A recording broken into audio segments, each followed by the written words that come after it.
안녕하세요. 결혼을 하고 아이를 셋이나 낳았는데도 진정한 어른이 된 건가 하고 늘 스스로에게 독려하고 있는 여성이에요. 누구나 그러하듯 처음 사는 인생이고 처음 부모가 되었으니 많은 시행착오를 겪고 사는 거겠죠?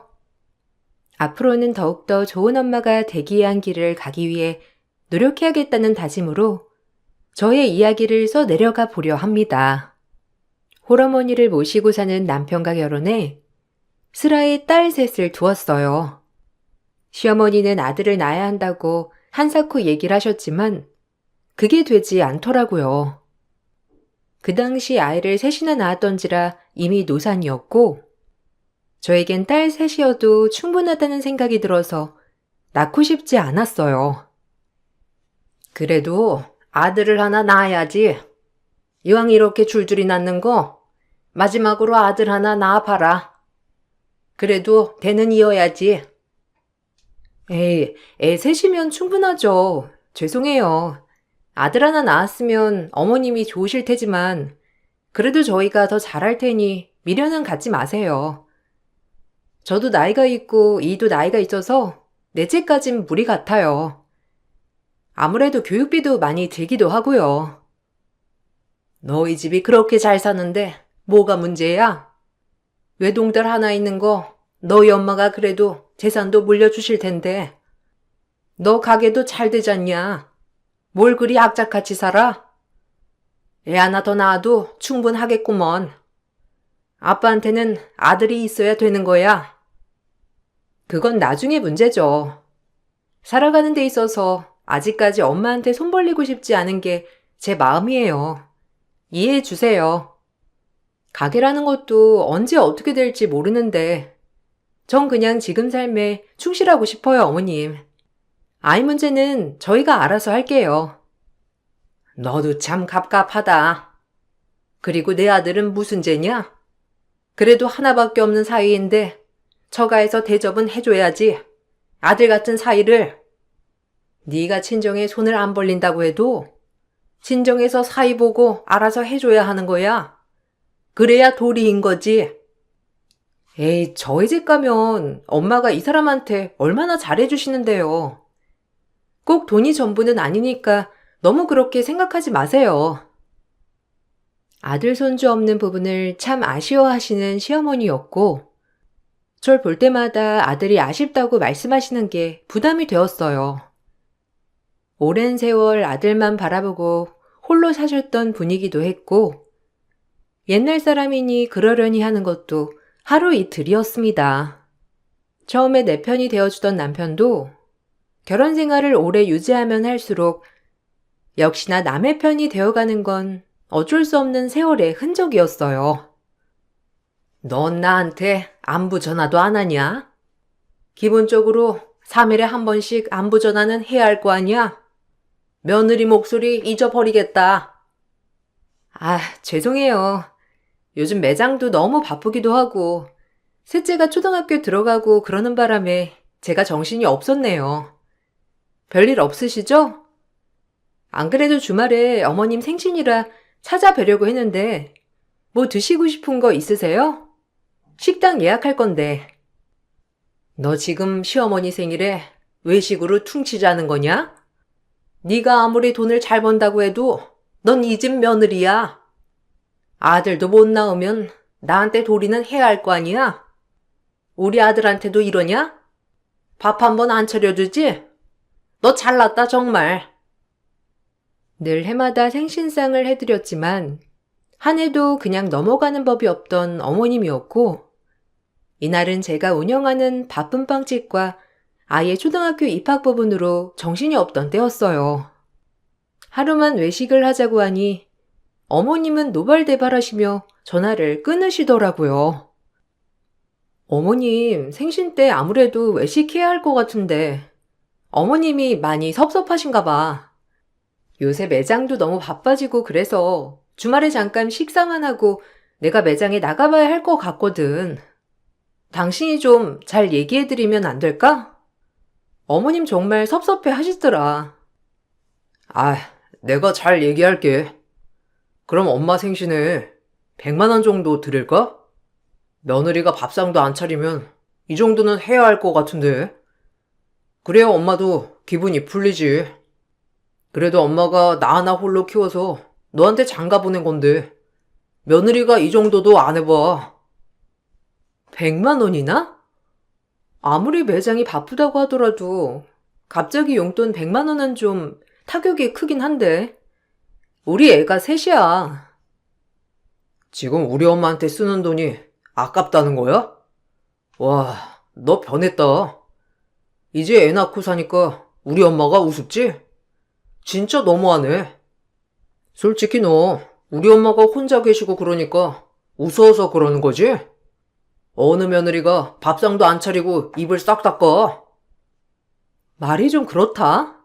입을 닦는다니. 내가 매번 그런 것도 아니고 이번에만 그러자는 건데 진짜 너무한다 자기야. 남편마저 감정이 상했는지 저렇게 비아냥거렸고 저 역시 모두가 섭섭해하니 제가 맞춰야 되겠다고 싶었어요. 그리고 그렇게 어머님 생신을 보내게 되었는데 역시나 돈 100만 원을 드리니 어머님과 남편은 입이 귀에 걸렸고 그래도 그 모습을 보니 저까지 기분이 좋아지더라고요. 더 열심히 벌어야겠다 싶은 마음이 들던 그때 일주일 내내 가게에 신경 쓰던 저는 결국 병이 나고 말았고 의사 선생님이 꼭 안정을 취해야 한다는 진단하에 결국 가게를 쉬게 되는 계기가 되었습니다. 사실 결혼을 하고 지금까지 뭐 하나 진득히 일을 하는 법이 없던 남편 때문에 가게를 쉴 수 없었고 저희 집의 모든 생활비 지출은 제가 버는 돈에서 충당이 되었기 때문에 더 악착같이 일을 할 수밖에 없었어요. 그럼에도 남편을 의지했던 건 남편이 아이들에겐 정말 둘도 없는 아빠였고 제가 아빠가 안 계셨기 때문에 이런 모습을 보고 대리만족이 되었답니다. 당신은 쉬고 내가 그럼 가게 일 돌볼게. 사실 회사랑 진짜 안 맞았거든. 근데 누군가는 가게를 해야 할 거 아니야. 그래도 두 부부가 여기 매장 하나에 매달리는 건 좀 아닌 것 같은데. 한 명은 안정적으로 회사를 다녀야지. 우리 애가 셋인데. 지금 당신 들어간 회사도 얼마 안 됐잖아. 또 그만둔다는 거야? 이제 우리 애들도 다 고학년인데 이건 아닌 것 같아. 네가 운영하는 것보다 내가 더 운영 잘한다니까. 난 사업 체질이고 지금 네가 올리는 매출보다 더 올릴 수도 있어. 그리고 의사가 그렇게 너 안정해야 한다고 하는데 꼭 이렇게 무리를 해야겠어? 내 말 듣고 넌 집에서 이제 애들이나 돌봐. 제 베이커리 카페를 운영하겠다고 하는 남편이었고 제 건강을 생각해서 그런다고 하니 뭐라 할 말은 없었는데 오히려 그래도 남편이라 감동은 받았습니다. 그렇게 전 전적으로 살림을 하면서 아이들을 돌보는 주부가 되었고 남편은 가게를 운영해 나갔죠. 하지만 제가 생각했던 거와는 다르게 남편은 성실하게 가게 운영을 하지 않았습니다. 오히려 본인이 일을 더 많이 하지 않으려고 직원을 채용하기도 하고 낮엔 나가서 뭘 하고 돌아다니는지 탱자탱자 놀러 다니기에 바쁘더라고요. 아까 낮에 가게 가보니까 당신 없더라? 당신 가게 운영 그렇게 하면 안 되는 거야. 알아? 아무리 사장이어도 본인이 열심히 해야 매출이 따라오는 거지. 직원만 늘린다고 가게 운영이 돼? 나 진짜 너무 실망했어. 당장 원상복구 시켜놔. 알겠지? 남자가 하는 일에 왈가왈부 하지 마. 그리고 너랑 나랑 운영 방식이 다른 거고 네가 나한테 일임을 하기로 했으면 그걸 지켜야지. 내가 하는 방식이 되고 이러쿵 저러쿵. 아무리 부부 사이지만 선 넘는 거다 너. 그러지 말고 그냥 넌 쉬워. 여보, 우리 애가 셋인데 그렇게 안일하게 생각하지 마. 내가 나 잘 되자고 이래? 우리 가족이 잘 살아야 할 거 아니야. 내가 너네 궁객이라도 할까봐 그래? 여자 넷이서 아주 나중엔 나 잡아먹겠다. 이래서 엄마가 아들이 있어야 한다고 했지. 뭐? 당신도 아들 얘기하네? 요즘 진짜 왜 그래? 아들 없는 게 내 탓도 아니고. 당신도 우리 딸 셋만 있으면 된다고 했잖아. 결국 가게 얘기로 시작을 했다가 아들 얘기로 감정이 상해버렸고 하도 남편이 왈가왈부하지도 말라기에 걱정은 했지만 저 역시 남편과 싸우기 싫어 더 이상 말을 하지 않기로 했어요. 그러다 문득 가게 직원으로부터 이상한 얘기를 듣게 되었습니다. 사장님 요새 안 계시니 남 사장님이 얼마나 신났는지. 아 맞다. 그리고 뭐 투자 설명회인가 다니면서 엄청 그러시던데 사장님도 알고 계셨어요? 사장님이 자꾸 자리를 비우시니까 저희도 인력이 모자라고 힘드네요. 그렇다고 알아주지도 않고. 아, 그래. 힘들지. 미안해. 우리 남편이 의욕만 앞서가지고 또 뭐 투자 설명회니 뭐니 하고 돌아다니는 것 같은데 내가 주의 줄게. 차라리 그냥 사장님이 다시 나오시면 안 돼요? 진짜 이건 아닌 것 같아요. 직원들도 불만이 엄청 많고 손님들도 빵맛이 변했다고 하면서 컴플레인 장난 아니에요. 그러니까 사장님이 다시 나오시던가 매니저님 한 명 구해주세요. 이러다 말고 밖으로만 나돈다는 남편이었고 그때부터 이상하기 시작했어요. 그리고 남편의 뒷조사를 해보니 남편은 웬 여자와 아주 긴밀한 사이인 것 같이 보였고 곧이어 남편이 다른 여자와 바람을 피운다는 사실까지 알게 되었습니다. 본인을 거대 베이커리 사장이라고 소개를 하면서 손님으로 온 여성을 꼬셔서 만나고 있더라고요. 당장이라도 이혼을 하고 싶었지만 전 아이들이 있었기에 남편에게 조용히 정리하라고 경고를 주었고 싹싹 빌 거라는 생각과는 다르게 오히려 적반하장으로 나왔어요. 다 알고 있는데 내가 뭐라고 하겠냐? 솔직히 코딱지만한 베이커리 하나 가지고 있으면서 네 유세 받아주기 힘들었는데 다 알고 있더니 잘 됐네. 이혼하자. 애들은 네가 키워. 엄마 말이 사실이었어. 아들 하나는 있어야 할 것 같은데 이제 너한테서 아들 보기는 틀렸고 그냥 나도 깔끔하게 재혼해서 새 출발할게. 나 다 필요 없고 그냥 이혼만 해주면 되니까 그리 알아. 나한텐 그럴 수 있다 쳐. 솔직히 당신이랑 나랑은 피도 안 섞인 남남이니까.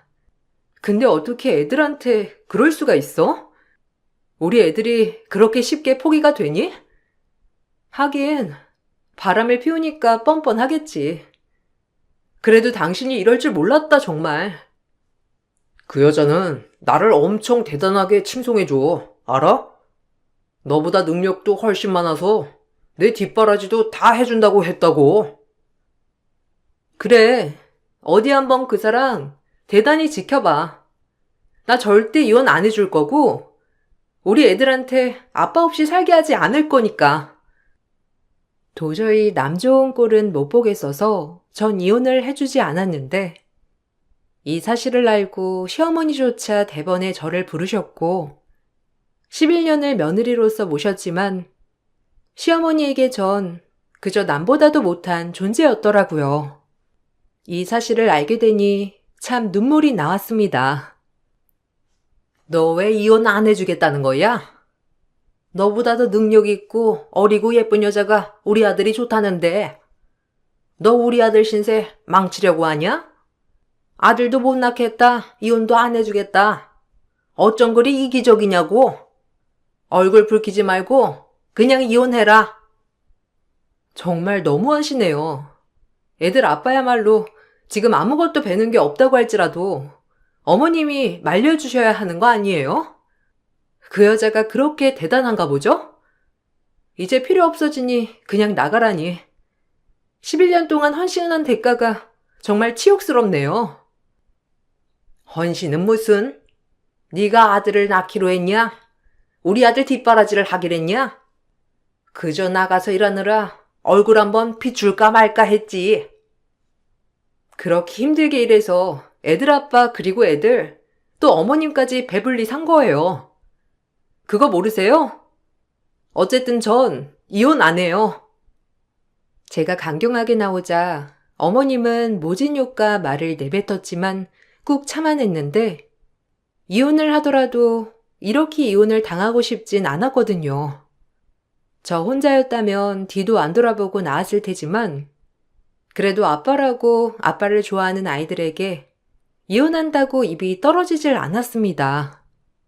하지만 남편은 점점 더 밖으로 돌기 시작했고 대놓고 외박을 일삼았어요. 그리고 하지도 않던 명품 시장을 하고 돌아다니면서 저를 더 가짱게 보기 시작했습니다. 뻔뻔하게 이혼 요구를 하면서 수치스럽게 말이죠. 네가 이런 거 사줄 수 있냐? 그저 벌어먹여만 봤지. 참, 내가 새로운 여자 만나니까 이렇게 인생이 달라질 줄 누가 알았겠어? 통도 크고 나이도 어리고 얼굴도 너보다 훨씬 예쁘고 그러니까 나 좀 놔줘. 내 행복 막지 말란 말이야, 제발. 진짜 너무한다. 명품에 속은 거니? 그 여자가 다 사주디? 당신도 참, 당신 객관화가 안 돼 있어. 줄줄이 애가 셋이나 딸리고 이혼남에 나랑 이혼하면 직업도 없는 너인데 그 여자가 널 왜 만날 거라고 생각해? 네가 뭐 그리 잘났다고? 진짜 이해가 안 간다. 그래, 그 여자도 뭔가 있겠지. 그러니까 너 같은 놈을 좋다고 하는 거겠지. 끼리끼리 잘 만났어. 그 여자가 날 뜯어먹으려고 만난다는 거냐, 그럼? 걔가 돈이 얼마나 많은데 그래. 그러니까 나 좀 놔달라고. 이렇게까지 얘기 안 하려고 했는데 걔 임신 13주야. 우리 새 출발하게 그냥 네가 나가주면 돼. 애들 데리고. 상간녀가 임신을 했다면서 제발 이혼해달라고 하는 남편이었어요. 그러면서 그쯤 남편은 가게일마저 나가지 않겠다고 했고 전 몸이 다 나아지지 않았지만 가게를 다시 나가게 되었답니다. 차라리 이렇게 심적으로 힘들 때 몸이라도 바쁘게 움직이니 한결 낫다고 느껴졌고 어떻게 알았는지 이 소식은 저희 친정엄마 귀에까지 들어가게 되었는데 친정에서도 이혼을 당장 하라고 난리가 나게 되었죠. 저 혼자만 삭히면 될 일을 친정엄마까지 알게 되자 마음이 얼마나 아프던지 쓰리더라고요. 다 들었어. 너 이혼해 당장. 네가 뭐가 모자라서 그 집에서 그런 대우를 받고 사니? 이혼이 흠도 아니야 요샌. 당장 나오고 애들 데리고 우리 집으로 들어와. 엄마가 다 키워줄 거니까. 그런 아빠는 없는 게 나아. 알겠니? 얼른 이혼해. 엄마, 어떻게 알았어? 그래도 어떻게 그래. 애들 아빠인데. 애들은 아빠 좋아하잖아. 나만 참으면 되는 걸. 미안해요. 김서방 전화 왔어. 너 좀 설득하라고. 우리를 얼마나 우습게 봤으면 그렇게 뻔뻔하게 나오니? 당장 이혼해. 아무래도 김서방 잠깐 바람 아닌 것 같더라. 말투부터가 예전이랑 달라. 능력도 없는 거 내 딸이 벌어먹여줬으면 고마운 줄 알아야지. 감히 이혼을 요구해? 오히려 잘 된 거야. 엄마는 김서방 진짜 마음에 안 들었어. 회사도 하루 나가고 그만두고 뭐든 자기 맘대로. 그런 남편 없는 게 나아. 엄마 믿고 이혼해. 잠깐 마음 아픈 거야. 지나고 나면 오히려 잘 됐다 싶을 거야. 내가 아빠 없이 컸잖아. 애들한테 그런 부재 주고 싶지 않아. 엄마한테 말은 안 했지만 어려서 아빠가 그리웠거든. 뭐? 이 미련한 거사. 네가 뭐가 모자라서. 그리고 넌 아빠가 돌아가신 거잖아. 그거랑 이게 같아? 아유, 이 철딱서니. 친정엄마의 말도 귀에 들어오지 않았고, 그땐 왜 그렇게 남편에게 집착을 했는지, 오히려 아이들의 행복을 생각하면 아빠가 꼭 있어야 된다라는 강박에 사로잡혀 있었던 것 같아요. 하지만 상간녀마저 임신을 했다고 하고 모든 사람이 이혼을 종용하자 저 역시 마음이 많이 힘들어지기 시작했어요. 그러던 찰나 그래도 가족이니 주말에 아이들을 데리고 시댁에 방문을 하였고 시어머니라도 잘 설득해서 남편의 마음마저 붙잡아 보자라는 심정이었어요. 그때 당시엔 상간녀 아이라도 키워줄 수 있다는 마음으로 남편을 붙잡고 싶었거든요. 그렇게 시댁에 방문을 했고 시어머니는 반가워하지 않는 얼굴을 하면서 누군가를 기다리는 듯이 저에게 빨리 집에 가라며 호통을 치셨고 왜 그랬는지 이유가 곧 밝혀졌어요. 왜 연락도 없이 와? 오늘 누구 오기로 했다고? 당장 애들 데리고 가거라. 나 설득할 생각 말고 당장 나가라고. 어머님, 안녕하세요. 처음 뵙겠습니다. 김미주라고 해요. 어머, 제가 오늘 오면 안 되는 거였나요? 당황스럽네요. 아, 당신, 여기가 어디라고? 아니야, 내가 말했잖아. 이혼한다고. 당장 애들 데리고 나가. 애들 앞에서 못 볼 걸 보이지 말고. 아, 당신 전부인? 아, 안녕하세요. 제 얘긴 들으셨죠? 저 이 사람이랑 재혼할 거니까 깨끗이 정리해 주시면 감사하겠어요. 다들 미쳤구나. 여기가 어디라고. 그리고 뭐? 재혼? 바람핀 주제에 뭐가 그리 당당해? 당신도 제정신이 아니지? 정신 사납다. 당장 가. 여기가 어디라고 너야말로 그렇게 무리하게 그러는 거냐? 애들 데리고 못 볼 걸 보이지 말고 빨리 가. 내가 낳은 아이가 셋이나 되는데도 버젓이 시댁에 인사온 정신나간 상간녀였고 그 상간녀를 데리고 온 건 남편이었어요. 시어머니는 좋다고 인사를 받는다고 한 것이었고 아이들은 황당한 표정을 지었는데 고학년인 두 딸은 뭐가 뭔지 다 아는 눈치를 지었습니다. 더 이상 참을 수 없다고 생각했던 그때 상간녀를 보고 달려나온 셋째의 한마디에 내 셋째 얼굴을 보자마자 창백히 질려 상간녀는 벌벌대기 시작했습니다. 그 모습을 보고 남편과 시어머니조차 얼굴이 파랗게 질리고 말았어요. 어? 거지 아줌마다. 아줌마, 나 알죠? 그때 아줌마가 저 귀엽다고 엿도 주고 그랬잖아요. 내 친구랑. 근데 우리 아빠랑 무슨 사이길래 여기 온 거예요? 오늘은 시장에 안 가나 보죠? 엄마, 그때 내가 말한 각소리 아줌마야. 나한테 엿준. 뭐? 각소리? 그때 네가 말한? 아, 재력가라고 하더니 시장에서 엿파는 각소리였구나. 당신도 잘 알고 있었고? 뭐? 아니, 당신, 어떻게 된 거야? 식분 사업 한다고 하지 않았어? 각설이라니. 그리고 시장은 또 무슨 말이야? 알고 보니 남편의 상간녀는 시장에서 엿을 팔고 재롱을 떠는 각설이였습니다. 직업에 기천은 없다지만 체면을 매우 중요시 여기는 어머님은 이 부분이 용서가 되지 않는 듯하였고 남편마저 얼굴을 붉히더라고요. 거대 베이커리 사장인 줄 알았던 남편에게 의도적으로 접근하여 바람을 피우게 된 것이고 본인이 각설이라는 말을 숨기고 식품 사업을 하고 있다고 소개했다고 해요. 그리고 남편에게 이곳저곳에서 대출을 받게 한 뒤 본인 회사에 투자를 하라며 명품 공세를 갖다 바친 것이었어요. 아니, 이럴 수는 없지. 내가 너 시장에서 여파는 애인 거 알았으면 허락했겠어?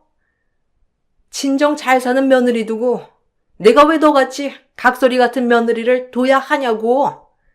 너 식품 사업 한다고 했잖아. 다 거짓말이었니? 입이 있으면 얘기를 해봐. 어머, 식품 사업 맞잖아요. 저 엿대다 팔아요. 이것도 사업이죠. 그리고 어떤 것을 하든 제 직업인데 뭘 그러세요? 어차피 저 이 사람 아이도 가졌으니까 더 이상 말 마세요.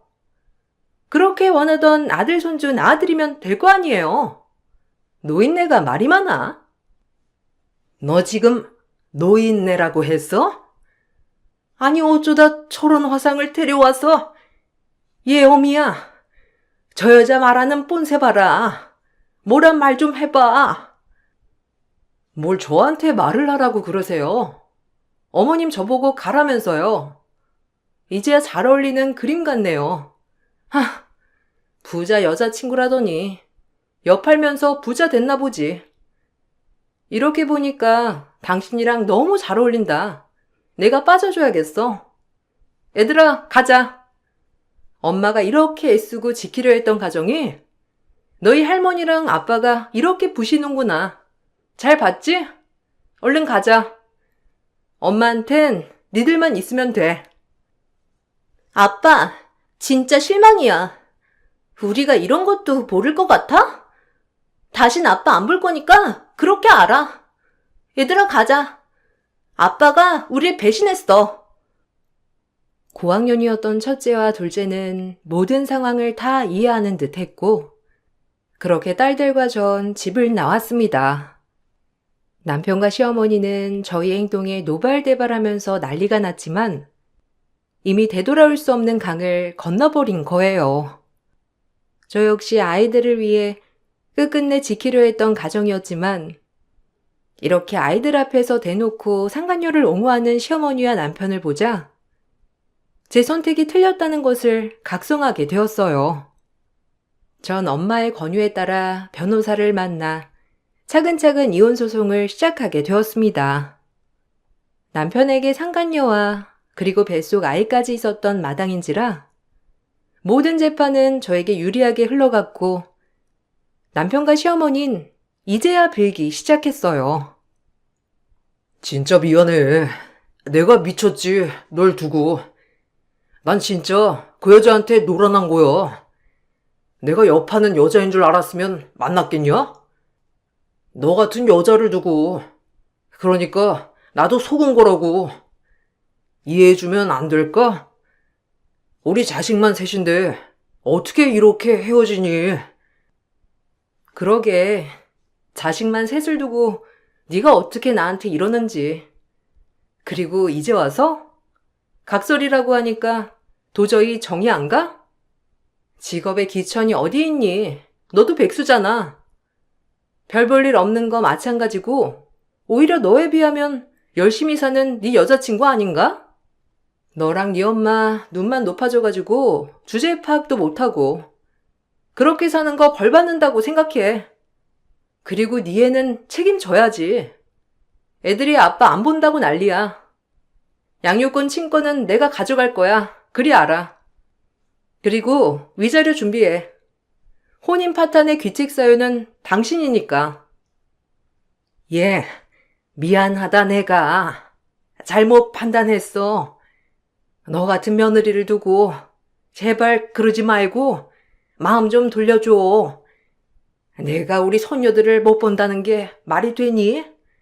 한두 해 산 것도 아니고 그냥 실수라고 생각해. 남자들 한 번쯤 다 그러잖니. 마음 넓잖아 너.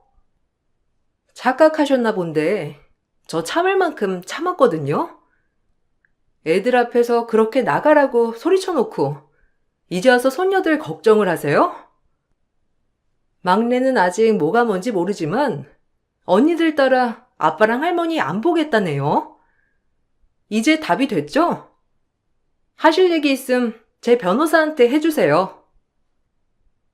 그리고 소송을 이어갔는데 역시나 상간녀 소송도 하게 되었고 치열한 법정 공방 끝에 결국엔 저의 승소로 끝이 났습니다.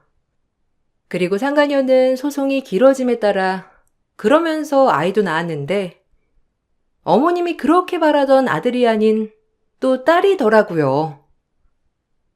아니, 아들을 낳으랬더니 또 딸을 낳아?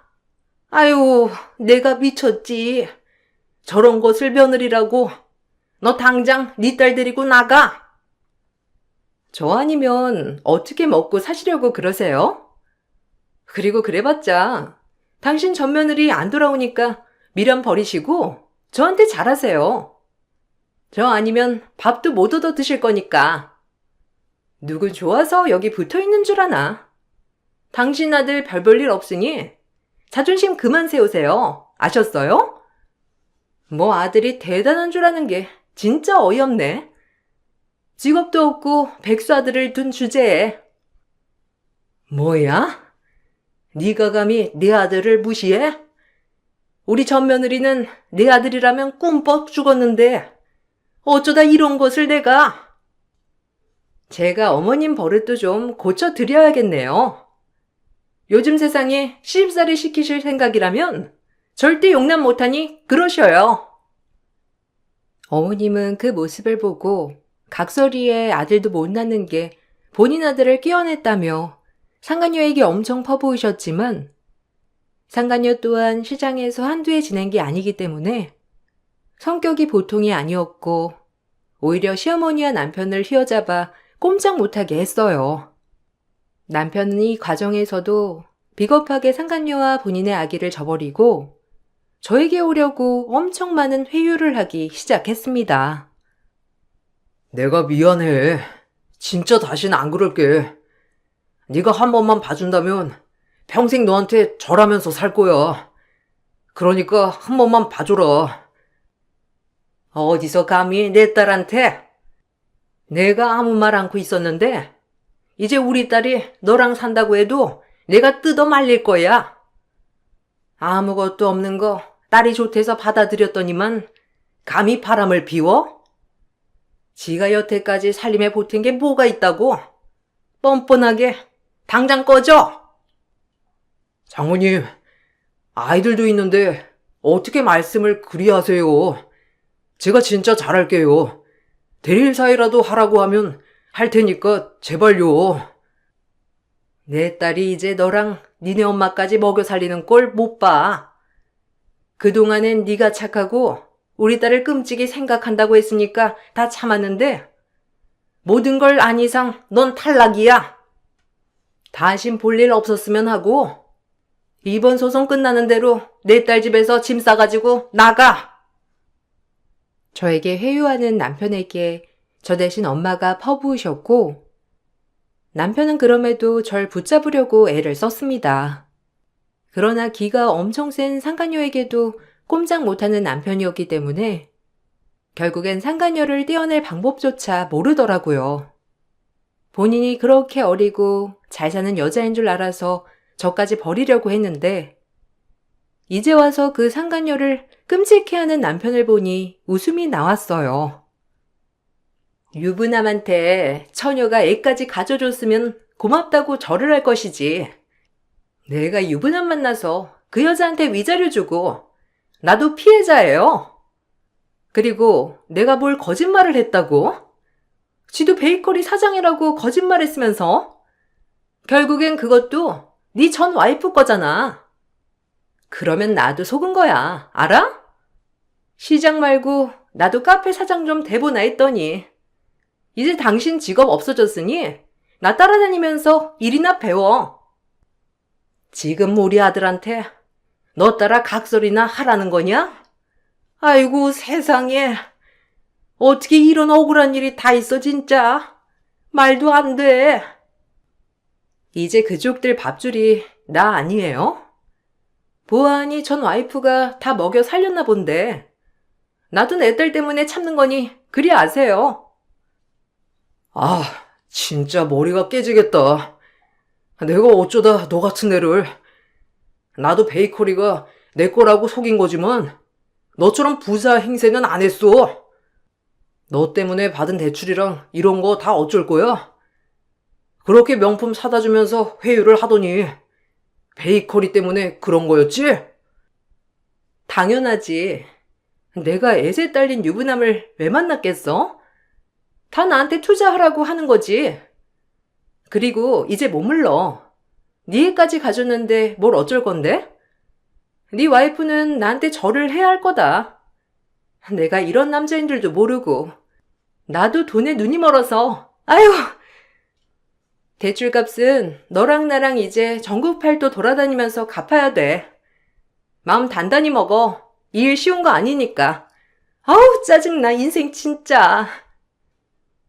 남편과 상간녀는 서로에게 명품을 사주고 대출을 받아주고 그러다가 결국 그게 다 본인들의 빚이 된 거예요. 본인들의 분수도 모르고 그렇게 설치다가 모든 걸 다 떠안게 된 꼴을 보니 정말 고소하다는 생각이 들었습니다. 남편이 이혼하는 과정에서 저에게 재산 분할을 요구했지만 사실상 베이커리 말고는 모든 것이 엄마의 재산이었기 때문에 어찌할 수 없었고 베이커리마저 아무것도 본인이 관여한 게 없었기 때문에 저에게 재산 분할을 받기 힘들다는 판결을 받았어요. 그 과정에서 직원들조차 입을 모아 남편의 태도를 지적하고 나서서 증인을 해주었답니다. 그렇게 전 저의 모든 것을 다 지켜내면서 이혼을 할 수 있었어요. 이제 속이 후련하냐? 애들 아빠한테 진짜 너무한다. 너 이렇게 차가운 애인지 몰랐어. 내가 알던 애 맞나 싶어 정말. 네가 날 이렇게 만든 거지. 난 끝까지 널 용서하려고 했고 받아들이려고 했어. 날 이렇게 만든 건 네 잘못이야. 남 탓하지 마. 그리고 상간녀와 남편에게 위자료를 받고 아이들과 묵묵히 지냈습니다. 남편에게 오만정이 다 떨어졌지만 그래도 이혼이라는 아픔이 꽤 크더라고요. 다행히 친정엄마가 물심양면 심적으로 많은 위로가 돼주어 버틸 수 있었고 딸들은 참 착하게도 더 바르게 자라주었어요. 그리고 아빠와 있는 면접날조차도 딸들은 아빠와 할머니를 만나기 거부하여 사실상 딸들과 시댁은 손절을 하게 되었답니다. 한동안 딸들을 붙잡아 저의 마음을 돌리고 싶어한 남편이었지만 딸들이 절대 만나주지 않아 저와 연락을 할 수는 없었어요. 그리고 많은 시간이 흐른 뒤 딸들과 시장에 갔는데 그곳에 남편과 상간녀가 각설이 춤을 추면서 엿을 팔고 있더라고요. 그 모습을 보고 어찌나 우습던지. 하지만 딸들이 볼까봐 얼른 발걸음을 돌렸답니다. 정말 고소한 일이었지만 그래도 딸들한텐 마지막 아빠의 자존심을 지켜주고 싶은 마음이라고나 할까요? 그리고 남편은 결국에 한 군데 오래 다니지도 못하니 각설이 상간녀를 만나 전국 팔도를 돌아다니며 엿을 파는 신세가 되었어요. 지금 생각해보면 정말 잘 어울리는 것 같은 게 한 군데 오래 있지 못하니 돌아다니며 일을 하는 것도 괜찮다 싶었거든요. 그리고 저는 지금 싱글맘으로서 아이들을 키우고 있지만 더더욱 성숙해지려고 노력 중입니다. 앞으로 헤쳐나가야 할 숙제들이 많기 때문에 더 열심히 살고 있어요. 이혼을 하면 세상이 끝날 것 같아 마음이 안 좋았지만 오히려 행복하네요.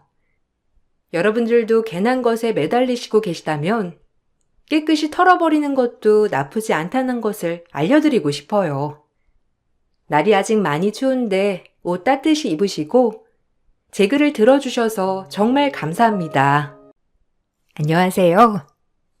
대전에서 꽃집을 하고 있는 플로리스트예요. 인생의 갈림길에서 무사히 행복한 길로 돌아선 여자 사람이고 지금부터 제 이야기를 한번 해볼까 해요. 오래전부터 만나던 남자친구가 있었고 30대가 들어설 무렵 결혼을 약속하게 되었답니다. 마침 남자친구가 로스쿨을 졸업하고 변호사 시험에 합격했던 터라 결혼 이야기가 빨리 오가게 되었고 저희 집에서도 찬성을 했어요. 어려서 아버지 없이 자랐지만 넉넉한 가정 형편으로 엄마가 모든 것을 다 해주셨기 때문에 저 역시 부족함 없이 자랐다고 생각했고 남자친구에게 절대로 뒤처지는 제가 아니라고 생각했답니다. 그리고 아빠가 없는 저에게 남자친구는 든든한 울타리가 돼주었기 때문에 저희 엄마 역시 남자친구를 정말 아끼고 아꼈어요. 그래서 행복할 거라고만 생각했답니다. 그래, 상민이라면 내가 두 팔 벌려 환영이지. 너네 둘이 오래 만났던 것만큼 얼마나 서로에게 신뢰가 깊겠어. 안 그러니? 오래 만났다고 하더라도 상민 씨 부모님을 한 번도 뵙지 못했어서 조금 긴장돼. 외동아들이니 얼마나 금이야 오기야 키웠겠어. 그래도 상민 씨가 본인 부모님은 엄청 자유로운 분들이라고 하도 말을 해줘서 그나마 좀 안심이지만 말이야. 상민이 보면 부모님도 보이는 거지. 얼마나 자유롭고 인격이 훌륭하겠어. 밉보이지 말고 마음에 드는 며느리감이 되렴. 사실 뭐 아빠가 없다는 게 흠은 아니지만 그래도 그 집에서 이런 걸 마음에 걸려 하실 수 있는 거거든. 엄마가 참 죄스럽다. 뭐가 죄스러워. 아빠가 사고로 돌아가신 거고 엄마 탓이 아닌데. 그리고 엄마가 모든 걸 다 해줬잖아. 진짜 부족함 없이 컸어. 연애를 오래 해서 저희 엄마는 남자친구를 매우 좋아했어요. 저 역시 남자친구에게 믿음이 굉장했던 터라 결혼 준비도 일사천리라고 생각을 했답니다. 하지만 처음 남자친구의 부모님을 만나러 간 자리에서 정말 예상치 못한 상황을 맞이했어요. 꽃집을 운영하기도 하니 어머님이 좋아하는 색상에 맞춰 예쁘게 꽃을 만들어서 간 자리에서 예비 시모는 코웃음을 쳤어요. 돈 쓰기 싫어서 네가 만들어 온 거니? 조합하고는 프리지어랑 안개꽃은 내가 제일 안 좋아하는 조합이야. 아, 꽃취향까지 세세하게 알 수가 없어서요. 앞으로는 프리지어랑 안개꽃은 잘 기억해뒀다가 어머님한텐 안 쓸게요. 너희 엄마가 뭐 사업하시고 넌 꽃집 한다고? 돈은 좀 만지니? 내 친구 딸도 돌고 돌아 할 거 없어서 플로리스트 한다고 하던데 이게 시집가기 좋은 직업 같아 보여도 막상 할 거 없는 애들이 하는 직업인 것 같아 내가 마음이 좀 쓰이거든. 아, 엄마, 무슨 말을 그렇게 해? 성인은 조경과 나와서 진짜 식물도 좋아하고 꽃을 좋아해서 하는 거예요. 내가 말했잖아. 넌 가만히 있어. 요즘 사업이라고 해도 말만 번지르르 하지? 실상 파헤쳐 보면 뭐 별거 없는 집도 많더라고. 우리 집이 어떤 집인 줄 알지? 상민이가 너무 좋아하니까 내가 뭐 반대할 생각은 없다만 사실 의사니 변호사니 손자리가 많이 들어와. 아, 그런 말을 뭐하러 해? 성이 기분 안 좋아지게. 성이야, 그냥 우리 엄마가 하는 말은 좋은 말만 걸러 들어.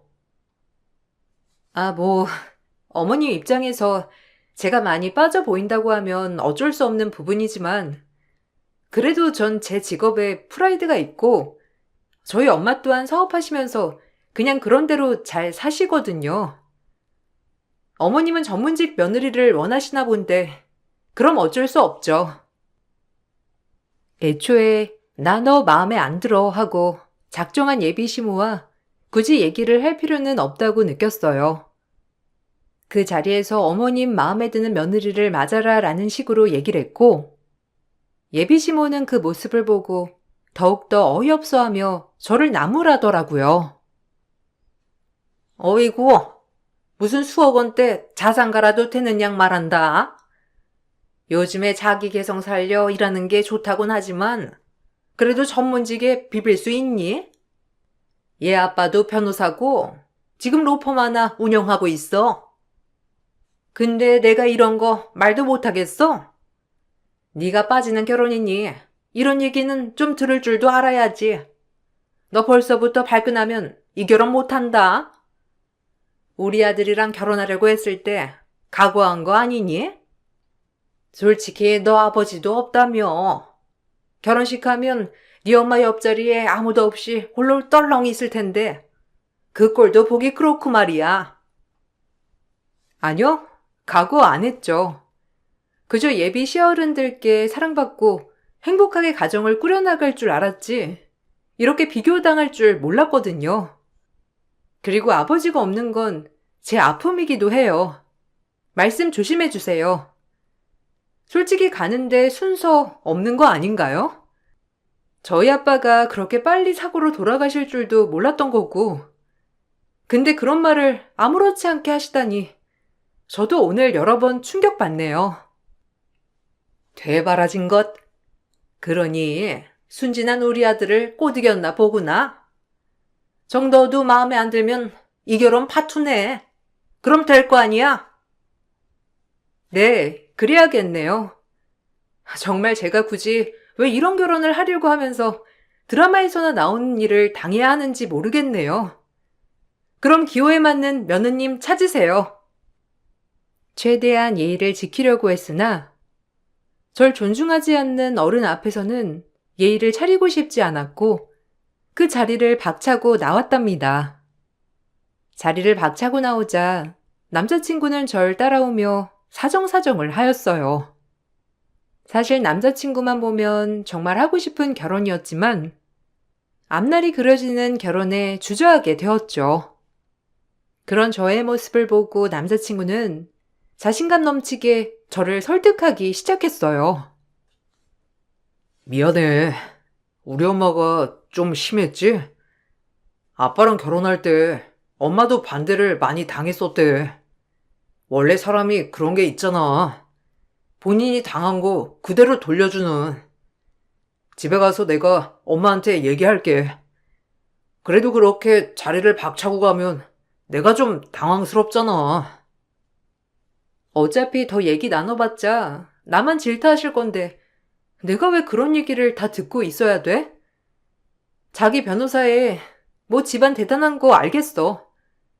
그래도 이렇게 상대방 집을 무시하면서 말씀하셔도 되는 건진 잘 모르겠다. 사실 어른이라 참았어야 맞는 건데 미안해. 근데 이런 결혼 나 도저히 못해. 우리 엄마 아시면 정말 당황하실 거고 나 역시 이런 결혼 절대 하고 싶지 않거든. 너희 어머니 귀에 안 들어가게 할게. 그리고 내가 오늘 엄마 어떻게 해서든지 설득시켜서 너 힘들게 하지 않을 거야. 우리가 어떻게 헤어져? 솔직히 이런 일로 헤어질 거는 상상도 못했어. 그러니까 나만 믿어줘. 앞으로 그랬던 것처럼. 남자친구는 그런 저를 설득하며 무조건 결혼을 하자고 했고 전 걸리는 게 예비 시모였기에 결혼을 고려해 보게 되었지만 본인의 엄마를 설득하는 남자친구를 보곤 믿을 만하다 싶어 다시 한번 믿어보기로 결정을 했어요. 예비 시모도 남자친구에게 얼마나 닥달을 당했는지 두 번째 만남에선 조금 점잖게 저를 대해주셨답니다. 그렇게 결혼 준비를 해나가게 되었어요. 예단 목록이다. 뭐 요즘엔 이런 거 안 한다고들 하지만 솔직히 난 우리 외동아들한테 기대가 컸거든. 이런 건 네가 이해해 줄 수 있지? 내가 자식이 또 누가 있겠어. 우리 상민이 하나인데 이 정도는 네가 해와야 하는 거야. 너 결혼하면 의뢰 변호사 사모 소리 들을 텐데 나 투자하는 거라고 생각하고 이 목록 지켜줬으면 좋겠어. 상민이가 나한테 신신당부를 해서 뭐 별말은 안 할 거다만 어쨌든 내가 원하는 건 이 정도고 너한테도 무리는 아니라고 생각하니 난 이만 갈 테니 계산하고 나와라. 이걸 다요? 상민 씨랑 뭐든 반반하기로 약속했고 제가 모은 돈으로 충분히 결혼할 수 있을 거라고 생각했는데 이제 막 30대에 접어든 제가 준비하기엔 엄청난 예단 목록이네요. 뭐 일단 어머님 뜻 잘 받았고 생각 좀 해보겠습니다. 예비시모는 그런 제가 마음에 정말 들지 않는다는 식으로 쳐다보곤 나가셨어요. 그리고 그 자리에서 예단 목록을 다시 한번 읽어보니 정말 기가 막혔답니다. 예단에 신혼집도 포함되어 있었고 그 안에 혼수까지 싹 다 제가 준비해오는 것이었어요. 말 그대로 본인 아들은 그저 몸만 보내겠다는 심산이었죠. 워낙에 허례허식이라고 생각했고 엄마에게 어려서부터 받은 것들이 많아 결혼은 무조건적으로 제 힘으로 진행하고 싶었지만 목록 자체가 제 힘으로 진행되지 않는 것이었어요. 당황스럽더라고요. 무슨 고민이 있니? 점점 살이 빠지네. 결혼 얘기는 잘 돼가고 있는 거야? 언제쯤 상견례 괜찮다고 하시니? 아, 뭐 결혼 얘기는 잘 돼가고 있는데 그게 어머님이 좀 아무래도 외동아들이고 하니 바라시는 게 크더라고. 뭔데? 엄마한테 얘기해봐. 당연히 그럴 수 있지. 아들 그렇게 변호사 만들기 힘들었을 텐데 예단 목록 받았구나?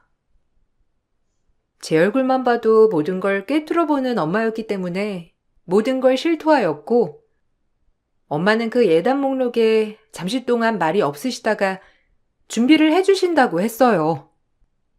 하지만 다른 것도 아니고 신혼집마저 구해주신다는 엄마에게 너무 죄송해서 말이 안 나오더라고요. 에이, 됐어. 신혼집은 나랑 상민 씨랑 있는 돈에서 해결하기로 했으니까 너무 신경 쓰지 마. 요즘 대출도 잘 돼 있기도 하고 우리 힘으로 하고 싶었는데 엄마한테 이런 모습 보여버렸네. 진짜 괜찮으니까 신경 쓰지 마. 알겠지? 지금 받은 것도 충분해. 그래도 결혼의 첫 발을 내딛는 건데 난 우리 딸이 처음부터 밉보이는 거 싫다. 사실 이 정도면 결혼에 있어서 엄청 많이 해가는 거지만 그래도 우리 딸이 기죽는 꼴 나는 못 봐.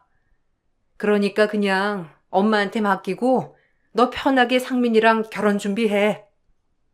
아마 이거 목록대로만 다 해가면 네 시어머니 되실 분도 너 다르게 보실 거야. 네가 누구 딸인데 기가 죽어.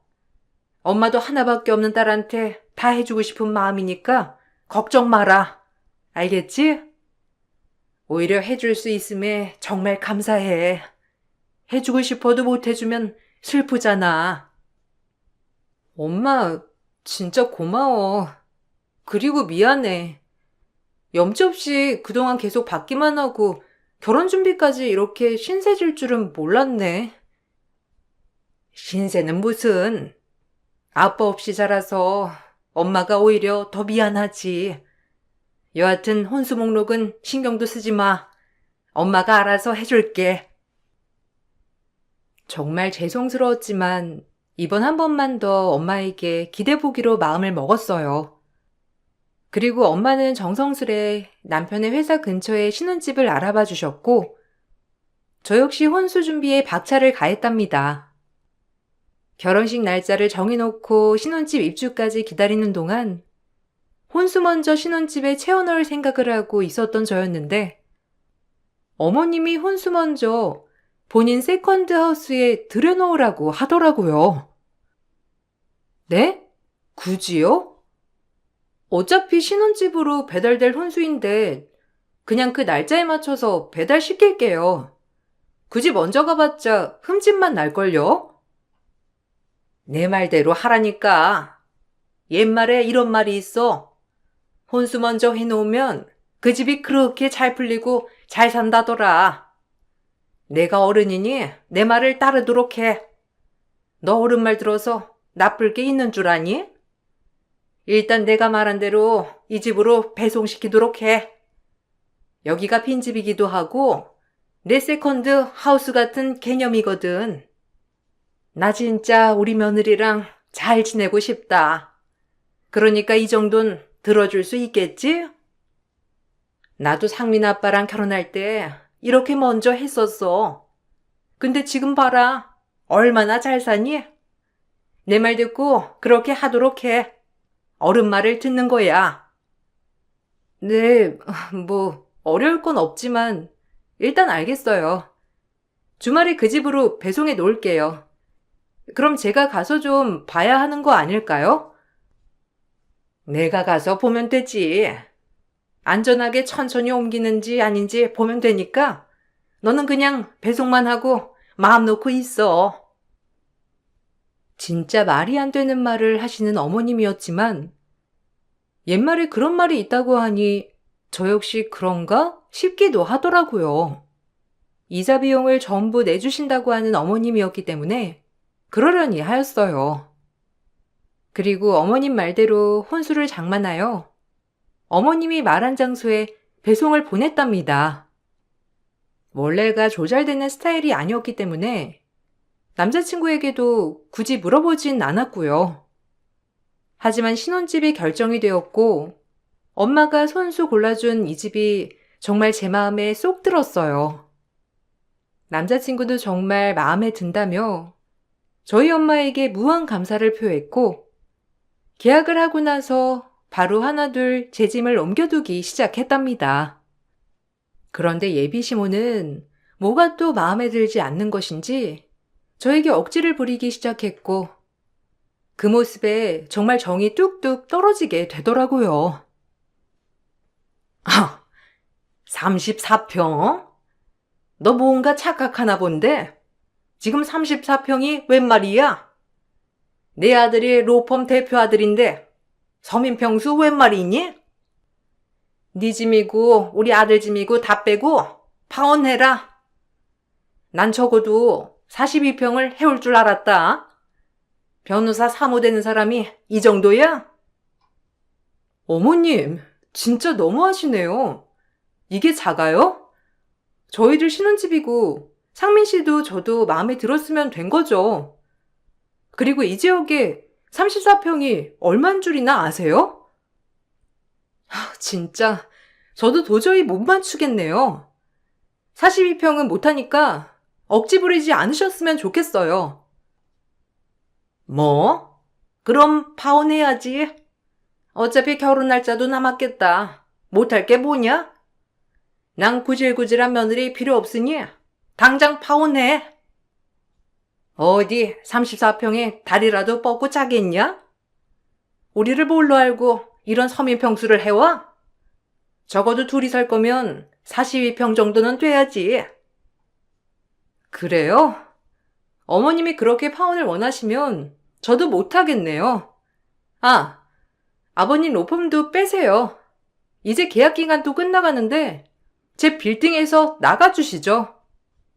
어차피 그 건물에 그 층수 들어오고 싶다고 하는 사람도 줄 섰으니 나가주시면 되겠네요. 또 혼수로 준비한 가구나 가전은 다시 이 집으로 그대로 배송해줘야 할 거예요.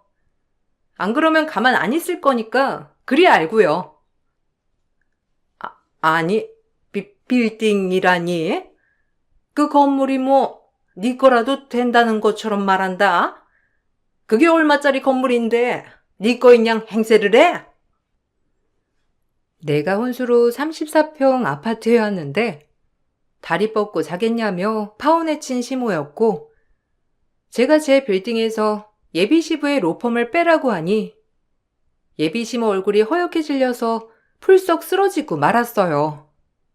그리고 끝까지 믿을 수 없다는 듯이 저보고 거짓말 치지 말라고 하시더라고요.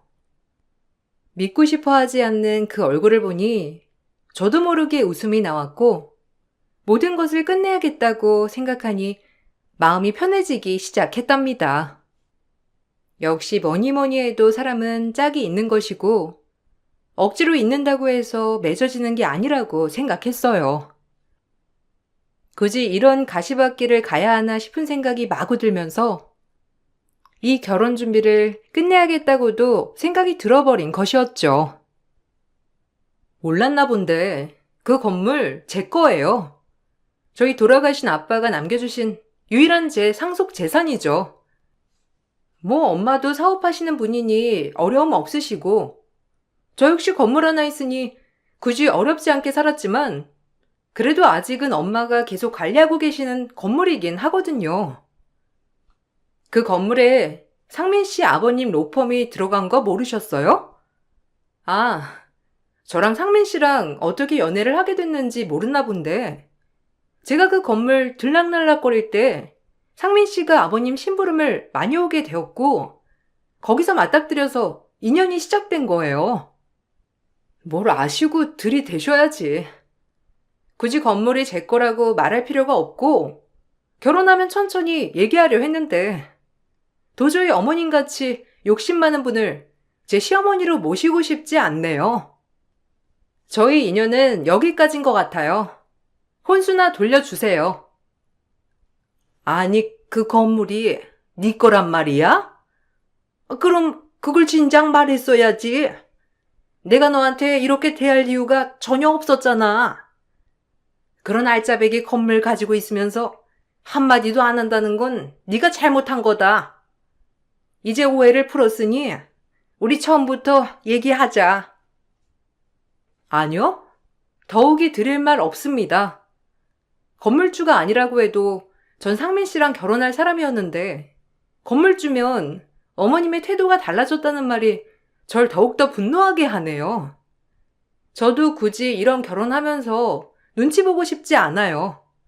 혼수 돌려주세요. 어차피 모든 계약이야 지금 취소하면 위약금이 없으니 취소하면 되고요. 어머님이 그렇게 먼저 사나우라고 했던 혼수나 주세요. 이왕 엄마가 아파트 해주신 겸 거기에 들여놓고 독립했다고 생각하죠 뭐. 이번 주말까지 혼수 목록 거기다가 배송해 주셨음 해요. 예, 네가 오해를 했나 본데 그냥 내가 아파트 평수 가지고 한마디 한 걸 너 이렇게 죽자사자 달려드니?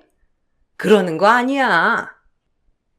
제가 건물주라는 것도 놀라운데 혼수를 당장 돌려달라고 하자 예비 시모는 얼굴이 창백해졌답니다.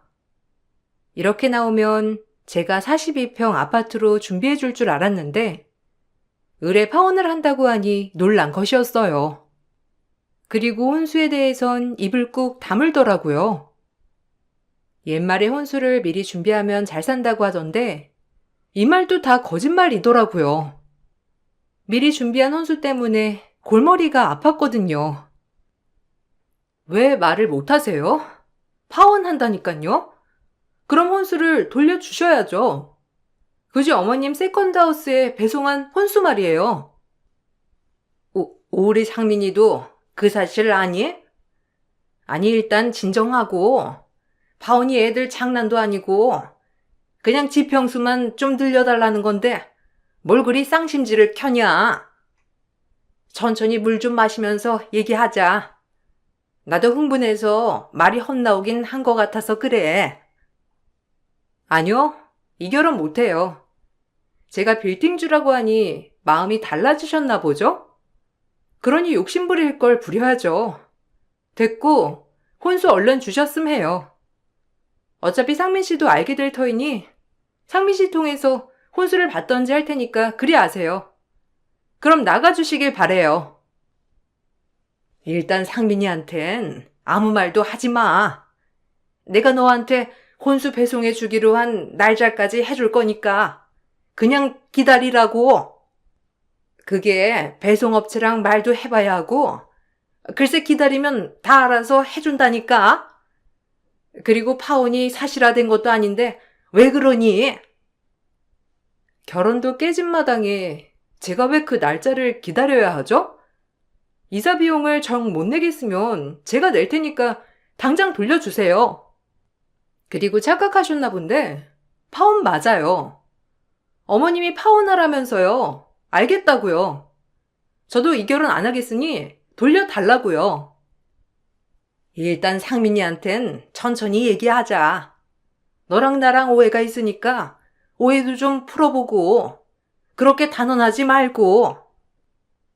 단언이라뇨? 어머님 입에서 나온 말인데요. 그리고 상민 씨한테 말을 해야 될 것 같네요. 이 중대사항을 본인이 알아야죠. 제 말에 계속해서 말을 돌리는 예비 시모였고, 굳이 이 사실을 남자친구에게 말하지 말라고 하더라고요. 그 점이 참 이상했답니다. 그래도 남자친구에게 파혼을 통보함과 동시에 혼수를 돌려달라고 얘기를 했고, 남자친구는 처음 듣는 소리인 양 얘기를 하더라고요. 그러면서 저에게 애원을 했는데, 사실 남자친구한테는 미안했지만 도저히 이런 집에 시집갈 엄두가 나지 않았답니다. 남자친구도 정말 사랑했지만 전 제 자신이 이 세상에서 제일 소중하거든요. 그리고 그 후에 후폭풍은 엄청나게 되었어요. 엄마가 기어이 일을 내셨구나. 아, 미치겠다. 정말 미안해. 근데 혼수라니? 세컨드 하우스가 없는데 무슨 소리야? 당신 어머니가 세컨드 하우스에 미리 배달시켜 놓으래서 시켜놓은 혼수 있어. 그거 당장 돌려달라고. 한두 푼도 아니고. 그니까 미리 배송했다는 거지? 아니, 이 집이 어디길래? 그 주소 혹시 좀 알 수 있을까? 도대체 이게 무슨 일이야? 당신도 모른단 말이야? 어머님이 종종 가서 쉬신다고 하는 세컨드 하우스던데. 뭐 어쨌든 주소는 여기 있어. 가서 알아봐줘. 남자친구는 제가 파혼을 통보하자 저에게 사정을 했지만 더 이상 이렇게 지내고 싶지 않은 마음에 단칼에 거절하였고, 남자친구에게 예비 시모의 세컨드 하우스 주소를 알려주었답니다. 그리고 예비 시모의 추악한 민낯이 드러나기 시작했어요. 어머, 누구세요?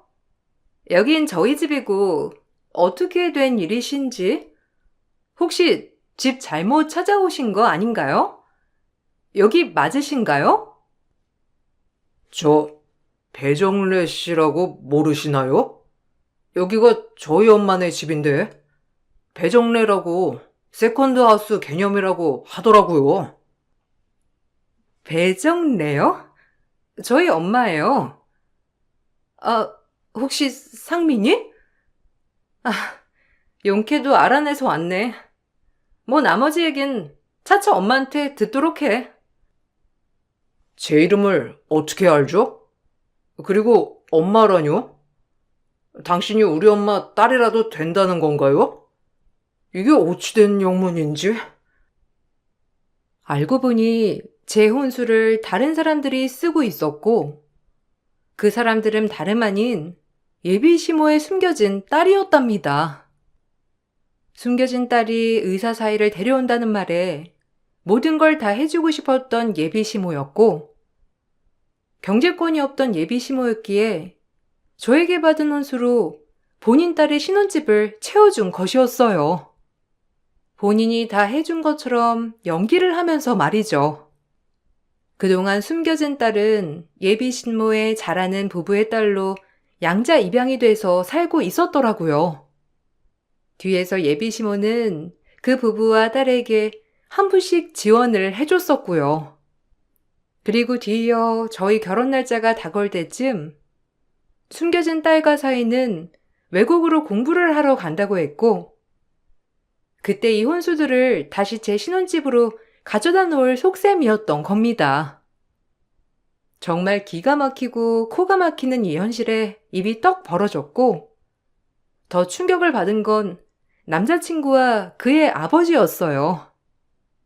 평생 숨겨진 딸이 있었다는 걸 모르는 남자친구였기에 더욱더 이 사실을 받아들이기 어려워했고, 그 모습이 안쓰러웠지만 그럼에도 예비 시모의 뻔뻔한 태도에 정말 화가 나는 건 어쩔 수가 없었답니다.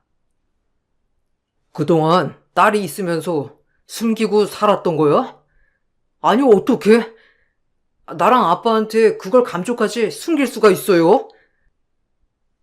첫 번째 남편이 죽고 딸마저 있다고 하면 가뜩이나 반대한 네 할머니가 나랑 네 아빠랑 결혼시켰겠니? 어쩔 수가 없었어. 네 아빠랑 결혼하려고 나도 이 약물고 숨긴 거였다. 그 덕에 너도 태어났잖니. 다 네 할머니 때문에 이렇게 된 거라고. 그래도 그렇지. 이건 아빠를 기만한 거나 다름없어요. 어떻게 애를 숨기고, 저 이 사실 절대 못 숨겨요. 그리고 당장 성희한테 가서 사과하세요. 엄마 과거는 그러면서 성희한테 아빠가 없다고 하고, 신혼집 더 큰 걸 해오라고 하는 게 말이 되나요? 성희가 저 안 받아주면 저도 제 자신을 어떻게 할지 모르니까 엄마가 다 돌려놓으라고요. 그래야 할 거예요. 그래. 나도 성희가 건물주인 걸 알았으면 이렇게까지 안 했을 거야. 아휴, 어쩐다니. 건물주를 놓치게 돼서. 그리고 우리 딸도 나 때문에 불행하게 살았는데 내가 엄마로서 그런 것도 못 해주냐? 의사 사이 데려왔는데 그래도 뭐라도 해야 할 거 아니야. 어차피 그 혼수는 그대로 성이 돌려주려고 했다. 이게 뭐가 문제야?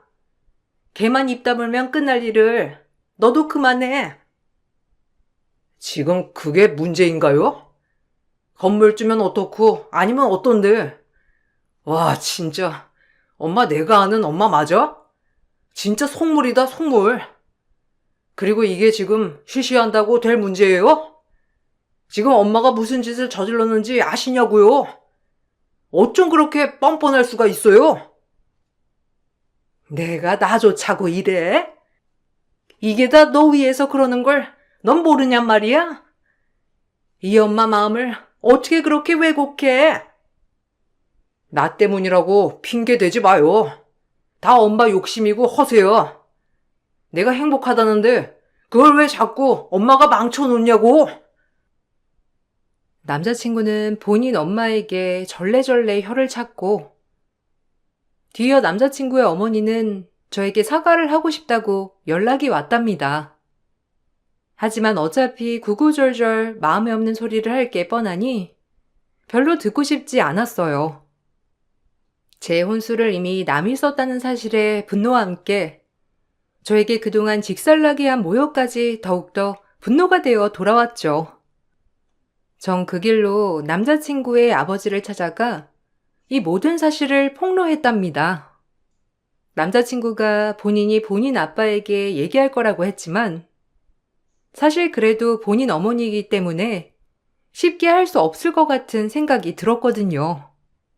남자친구의 아버지는 이 사실을 알고 본인 와이프에게 이혼소장을 보냈더라고요. 엄청난 분노가 밀려왔겠지만 변호사답게 말로 하지 않고 모든 걸 일사천리로 끝내려고 하는 남자친구의 아버지였어요. 이제야 속이 시원하니? 네가 건물주라고만 했어도 내가 너한테 그럴 일은 없었을 텐데 한 가정 파탄 내고 속 시원해? 네, 속이 시원하네요. 끝까지 아빠 없는 애라고 손가락질하고 제 혼수는 뒤로 빼돌리면서 신혼집이랑 모든 걸 다 해오라는 어머님과 연이 안 닿아서 시원하고요. 그리고 본인 과거는 생각 못하고 그렇게 나서다가 이혼소장 받은 어머님을 보니 또 속이 시원하네요. 상민 씨와의 인연은 안타깝지만 솔직히 제가 이렇게까지 굽히고 살아갈 필요는 없다고 생각합니다. 어머님도 많이 느끼셨길 바래요. 어머님이 상민 씨 할머님께 얼마나 당했는지 저야 알 길이 없지만 그걸 똑같이 하려고 작정한 사람처럼 하신 것 후회하셨길 바래요. 그리고 혼수 비용은 그대로 돌려주셔야 할 거예요. 안 그러면 저도 안 참을 거니까요. 피도 눈물도 없는 것 독해가지고 어떻게 한 사람의 인생을 이렇게 파탄을 내? 네가 인간이니? 너 내가 가만 안 둬. 역시나 반성은 안 하는군요. 어머님 때문에 상처받았을 상민 씨 아버님, 그리고 상민 씨, 또 숨겨진 따님의 마음은 한 번도 헤아려 보시지 않았나요? 어쩜 뼛속까지 어머님만 아실 수 있죠? 모든 걸 원상태로 돌려놓으시고 혼수 또한 주세요. 건물주가 왜 이렇게 혼수에 집착을 해? 그거 그냥 나 줬다고 생각해라. 너 돈도 많다며. 근데 뭘 그렇게 집착을 해?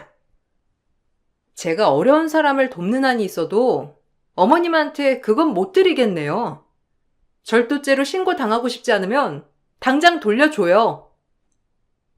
남자친구의 어머니는 제 앞에서 망연자실한 얼굴로 눈물을 뚝뚝 흘렸고 결국 이혼을 당했답니다. 그동안 경제권이 없어서 위자료 또한 주지 못하는 형편이라고 했는데 다행히 남자친구의 아버지가 위자료는 안 받고 깨끗이 이혼을 해달라고 했더라고요. 그래도 그동안에 산 세월과 아들이 있었기 때문에 남자친구의 아버님이 다 떠안고 가신 것 같은 마음이 들었어요. 위자료를 받지 않는 대신 예비 시모에게 남자친구의 아버지는 재산 분할도 전혀 해주지 않았고 그 나이에 예비 시모는 오갈 데가 없어졌어요. 결국 예비 시모는 이혼을 당했고 결국에 본인에게 돌아오는 건 아무것도 없었답니다. 그리고 제가 미리 준비한 혼수를 저에게 배송을 시켜줘야 했고 예비 시모에 따른 이 일을 알고 기겁을 했다고 했어요. 자기 엄마가 해준 줄 알았던 혼수가 알고 보니 이부 동생의 부인 될 사람이 미리 해온 혼수였으니 오죽했을까 싶었거든요. 예비 시모의 모든 욕심으로 인해 몇 명이 피해를 보게 되었고 이 일로 예비 시모의 딸은 예비 시모에게 더 이상 연락을 하지 말라고 했다고 했어요. 어찌 보면 자식이 엄마를 안 보고 산다는 게 가장 큰 벌이 아닐까라는 생각이 들었습니다.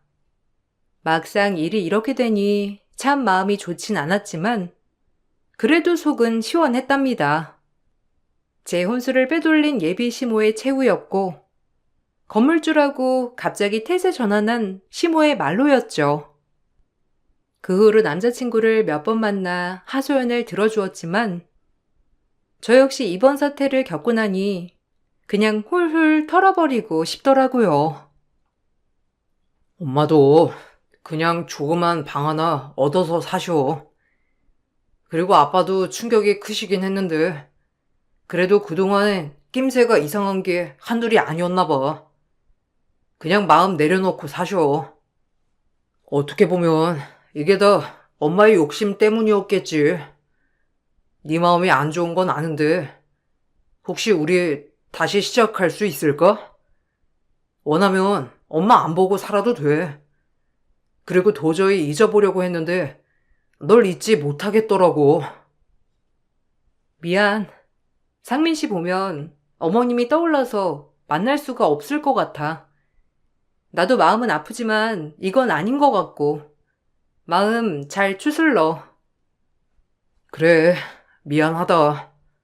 내가 너한테 씻을 수 없는 상처를 준 것 같아서.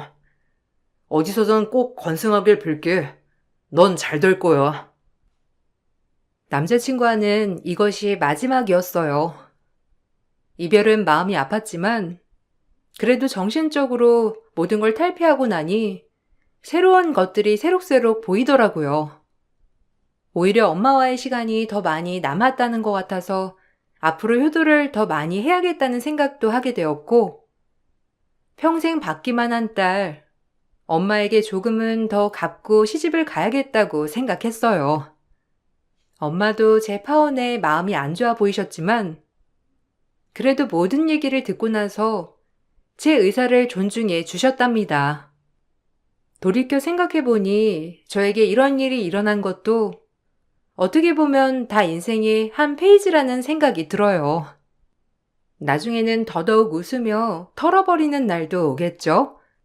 요즘은 주말마다 엄마와 맛집도 다니고 더욱더 못한 효도를 하려고 생각하고 있어요. 앞으로의 인생이 어떻게 펼쳐질지 모르겠지만 따뜻한 용기와 응원 부탁드리겠습니다. 그럼 좋은 하루 보내시고 글을 마칠게요. 감사합니다. 안녕하세요. 저는 결혼 5년차 주부입니다. 여기서 많은 분들 사연을 들으면서 세상에는 참 기가 막힌 일들이 많구나 생각을 했었는데요. 생각해보니 저희 집에도 기가 찬 사건들이 있었거든요. 그 일들을 한번 들려드리면 어떨까 싶어 이렇게 사연을 적어봤어요. 저희 집에는 누구보다 우직하고 성실한 남편이 있어요. 변함없는 소나무 같은 남편의 성격에 반해 결혼을 하게 되었죠.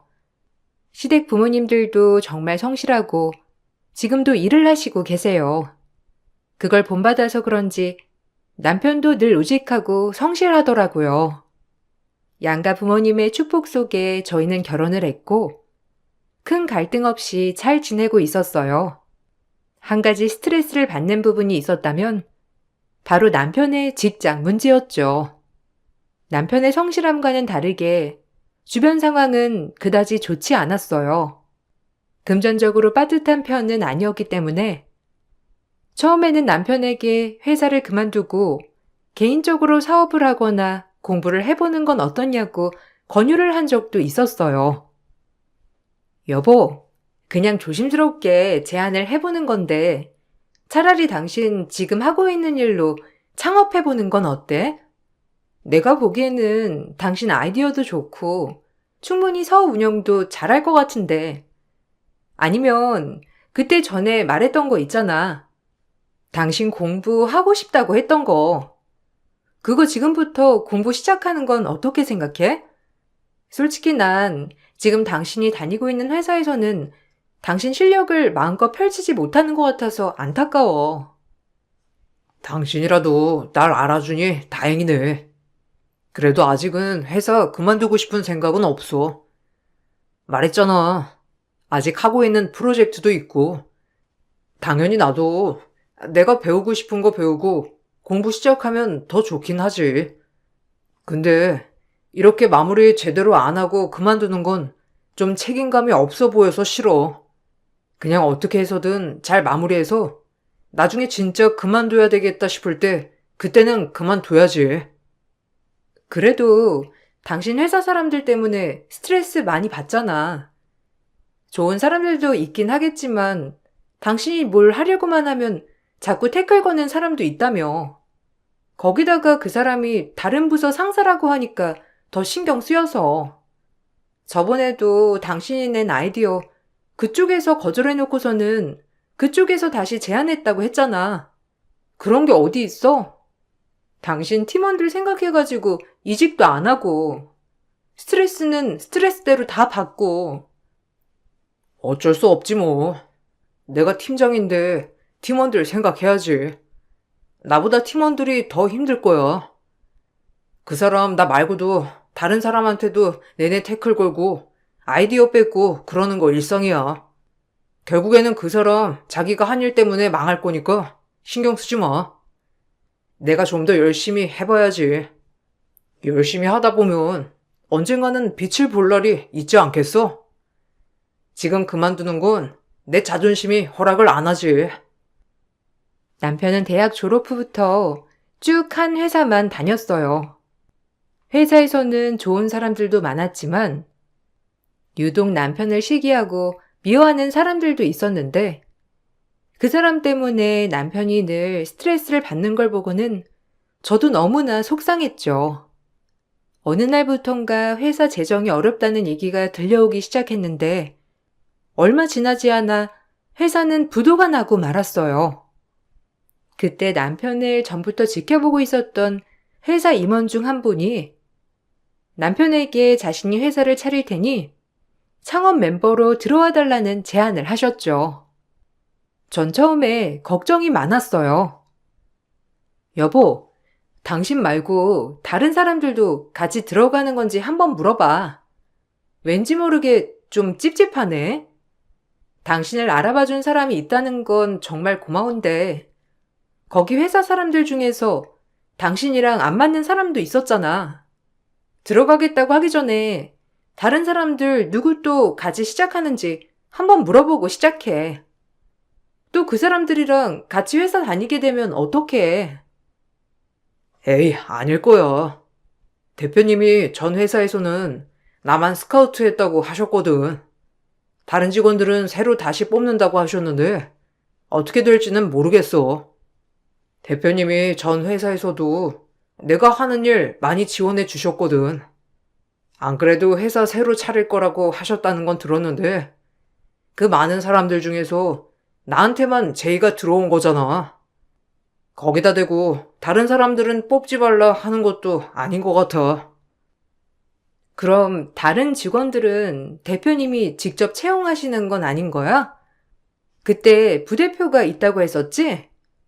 다른 직원들은 그럼 부대표가 고용한다고 했었나? 그럼 누가 회사에 다시 들어올지 모른다는 거네? 부대표가 전에 그 당신 안 좋아한다고 했던 그 상사랑 친하다고 했었지? 그러긴 하지. 뭐 사실 그 사람이 들어와도 상관은 없어. 어차피 대표님 보고 가는 거니까. 그리고 그때 회사에서야 상사였지.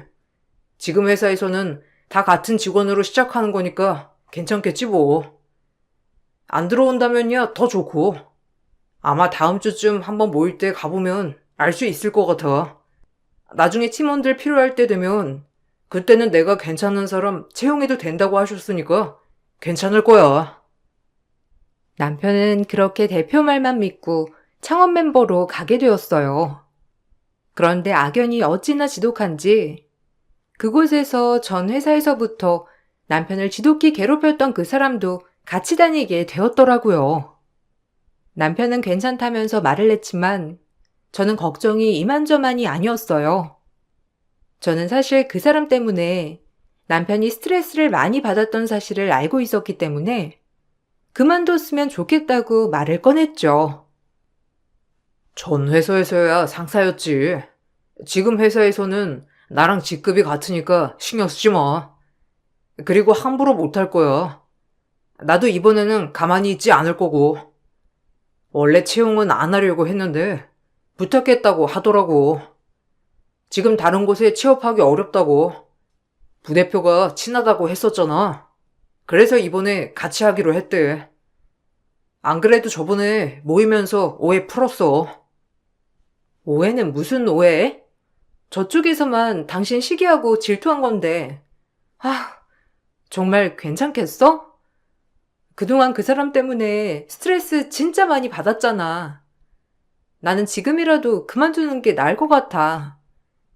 아무리 대표 부탁으로 당신 거기 간 거라곤 하지만 아무래도 초창기니까 대표가 일일이 신경 쓰기도 어려울 텐데 괜찮겠어? 당신 너무 급하게 일 시작하려고 하는 것 같아. 아니야. 그래도 대표님이 날 그렇게 잘 봐주셨는데 나도 잘 해내야지. 그리고 그 사람 한 명 때문에 일 그만두는 것도 웃기고. 저번에 오해였다 사과도 했으니까 잘 지내봐야지. 괜찮아. 너무 걱정하지 마. 막상 같이 일하다 보면 잘 지낼지도 모르잖아. 그때 보니까 표정도 밝고 괜찮던데. 거기다가 회사도 처음이라 서로 으쌰으쌰 해야 잘 될 거라는 거 그 사람도 알 거야. 당신이 그렇게 말하면 어쩔 수 없지만 나중에 스트레스 받으면 언제든지 그만둬도 괜찮아. 버티는 게 무조건 답은 아니야. 알지? 그래도 같은 직급으로 올라갔다고 하니까 다행이긴 한데 사람 본성이라는 게 그렇게 쉽게 바뀌는 게 아니니 어쩔지 모르겠네. 저의 걱정과는 다르게 초반에는 대표가 남편을 잘 챙겨줬더라고요. 들어보니 창업 멤버로 대표가 직접 데리고 왔던 사람은 남편이 유일했어요. 저는 그 사실을 알고선 정말 뿌듯했죠. 남편에 대한 믿음도 두터웠는지 남편 팀원들은 남편이 채용하도록 해주셨고 남편은 그렇게 자신의 팀원들도 꾸리기도 했어요. 열정적으로 회사 일을 하는 걸 곁에서 보다 보니 남편이 잘 해내고 있구나 싶었죠. 그런 어느 날부턴가 남편 표정이 너무 좋지 않더라고요. 여보, 무슨 일 있어? 요즘 새벽에도 자주 깨고 통잠도 잘 못 자는 것 같고 무슨 고민이라도 있어? 혼자서 끙끙 고민하지 말고 나한테 얘기해봐. 내가 뭐든 들어줄게. 왜? 회사에서 무슨 일이 있는 거야? 설마 또 그 사람이 당신 괴롭혀? 그래서 요즘 회사 갈 때도 돌아올 때도 표정이 어둡고 그런 거야? 아, 차라리 전처럼 나한테 직접적으로 괴롭히면 말이라도 안 할 텐데. 이제는 팀원들을 괴롭히더라고. 내 팀원들한테 내가 대표 낙하산이라고 말했나 봐. 그래서 낙하산이 채용한 애들이니 니들도 간당간당하지 않겠냐면서 비웃었다는데 정말 기가 막혀가지고 애들은 괜찮다고 하는데 내가 너무 신경 쓰여서 양들이 그 사람한테 말했더니 자기가 틀린 말 한 건 아니지 않냐면서 하는데 진짜 기가 막히더라. 뭐? 어떻게 그런 말을 할 수가 있어? 당신도 뭐라고 하지. 그 사람은 부탁해서 거기 채용된 거잖아. 그 말이라도 확 내뱉어버리지 그랬어. 자긴 그래도 대표가 잘 봐줘서 채용된 거지만 당신은 당신이 부탁해서 채용된 거 아니냐면서. 어떻게 사람을 또 이런 식으로 괴롭히냐? 도대체 양대리라는 사람은 뭐 하는 사람이야? 전 회사에서도 그렇고 여기서도 그렇고 분탕질만 해대네. 그러게 한동안 조용하다 싶었는데 뒤에서는 내 욕하고 다녔나 보더라고. 내가 이번에 양대리가 그렇게 얘기하는 거 안 들었어 봐. 내 팀원들은 그런 말 들으면서 얼마나 상처받고 있었겠어. 그래도 이번에 뭐라고 했으니까 덜 하겠지. 사람이 왜 이렇게 꼬여있는지 모르겠어. 한 소리 했으니까 다음에는 조심할 것 같긴 한데 아무래도 앞으로 잘 지켜봐야 할 것 같아. 나뿐만 아니라 다른 직원들까지 괴롭히고 있으니 답답해서 내가 잠이 안 오나 봐. 남편을 괴롭히던 그 사람은 방법을 바꿨는지 남편을 직접 괴롭히는 게 아니라 남편의 팀원들을 괴롭힌다고 하더라고요. 남편은 본인 때문에 죄 없는 팀원들이 괴롭힘을 당하는 건 아닌지 스트레스를 많이 받았죠. 그래도 남편은 꿋꿋이 회사를 잘 다니는 것 같았어요. 시간이 지나면서 회사도 잘 운영이 되는 듯 했어요. 남편도 점점 바빠지면서 집에 돌아와서도 잔업을 하는 날들도 많아졌죠. 늘 피곤해 있던 남편이 어느 날은 너무 초롱초롱한 눈으로 열중해 작업을 하고 있어 궁금해 물어봤던 적도 있었어요. 여보, 일하는 거 재미있어? 나 당신 오랜만에 그런 표정 보는 것 같아. 예전에 우리 연애할 때 당신 전 회사 초창기에 있잖아. 그때 한참 일 배울 때 이런 표정으로 일했던 것 같은데. 지금 딱 그때 표정이 나오거든? 요즘 일하는 거 재밌나 봐. 왜? 무슨 재미있는 일이라도 있어? 전에는 일하면 눈에 피로감이 딱 보였는데 요 근래는 그렇지 않아서 신기하네. 아, 그래 보여? 와, 이게 표정으로 다 티가 나나 봐. 아직 정해진 건 아닌데 계약권 하나가 있는데 아마 잘 될 것 같아. 우리 회사 초창기부터 꼭 뚫고 싶었던 계약이 있었거든. 여러 번 다른 사람들이 시도했는데 미팅조차 안 잡혀서 애먹었던 곳인데 이번에 진짜 타이밍 좋게 미팅 잡혔어. 팀원들도 미팅 잡혔다는 거 듣고서는 엄청 좋아하고 다들 밤새 일하고 있거든. 그거 보니까 나도 재미있네. 성사시키고 싶은 계약이라서 그런가 좀 힘이 나는 것 같아. 근 몇 년 만에 보는 표정인 것 같아. 이렇게 열심히 하는데 당신 회사 대표는 이걸 알고나 있을까? 아무리 당신 좋게 봐서 스카우트 했다곤 하지만 내가 보기에는 별로 신경을 안 쓰는 것 같아. 말만 아낀다고 하지.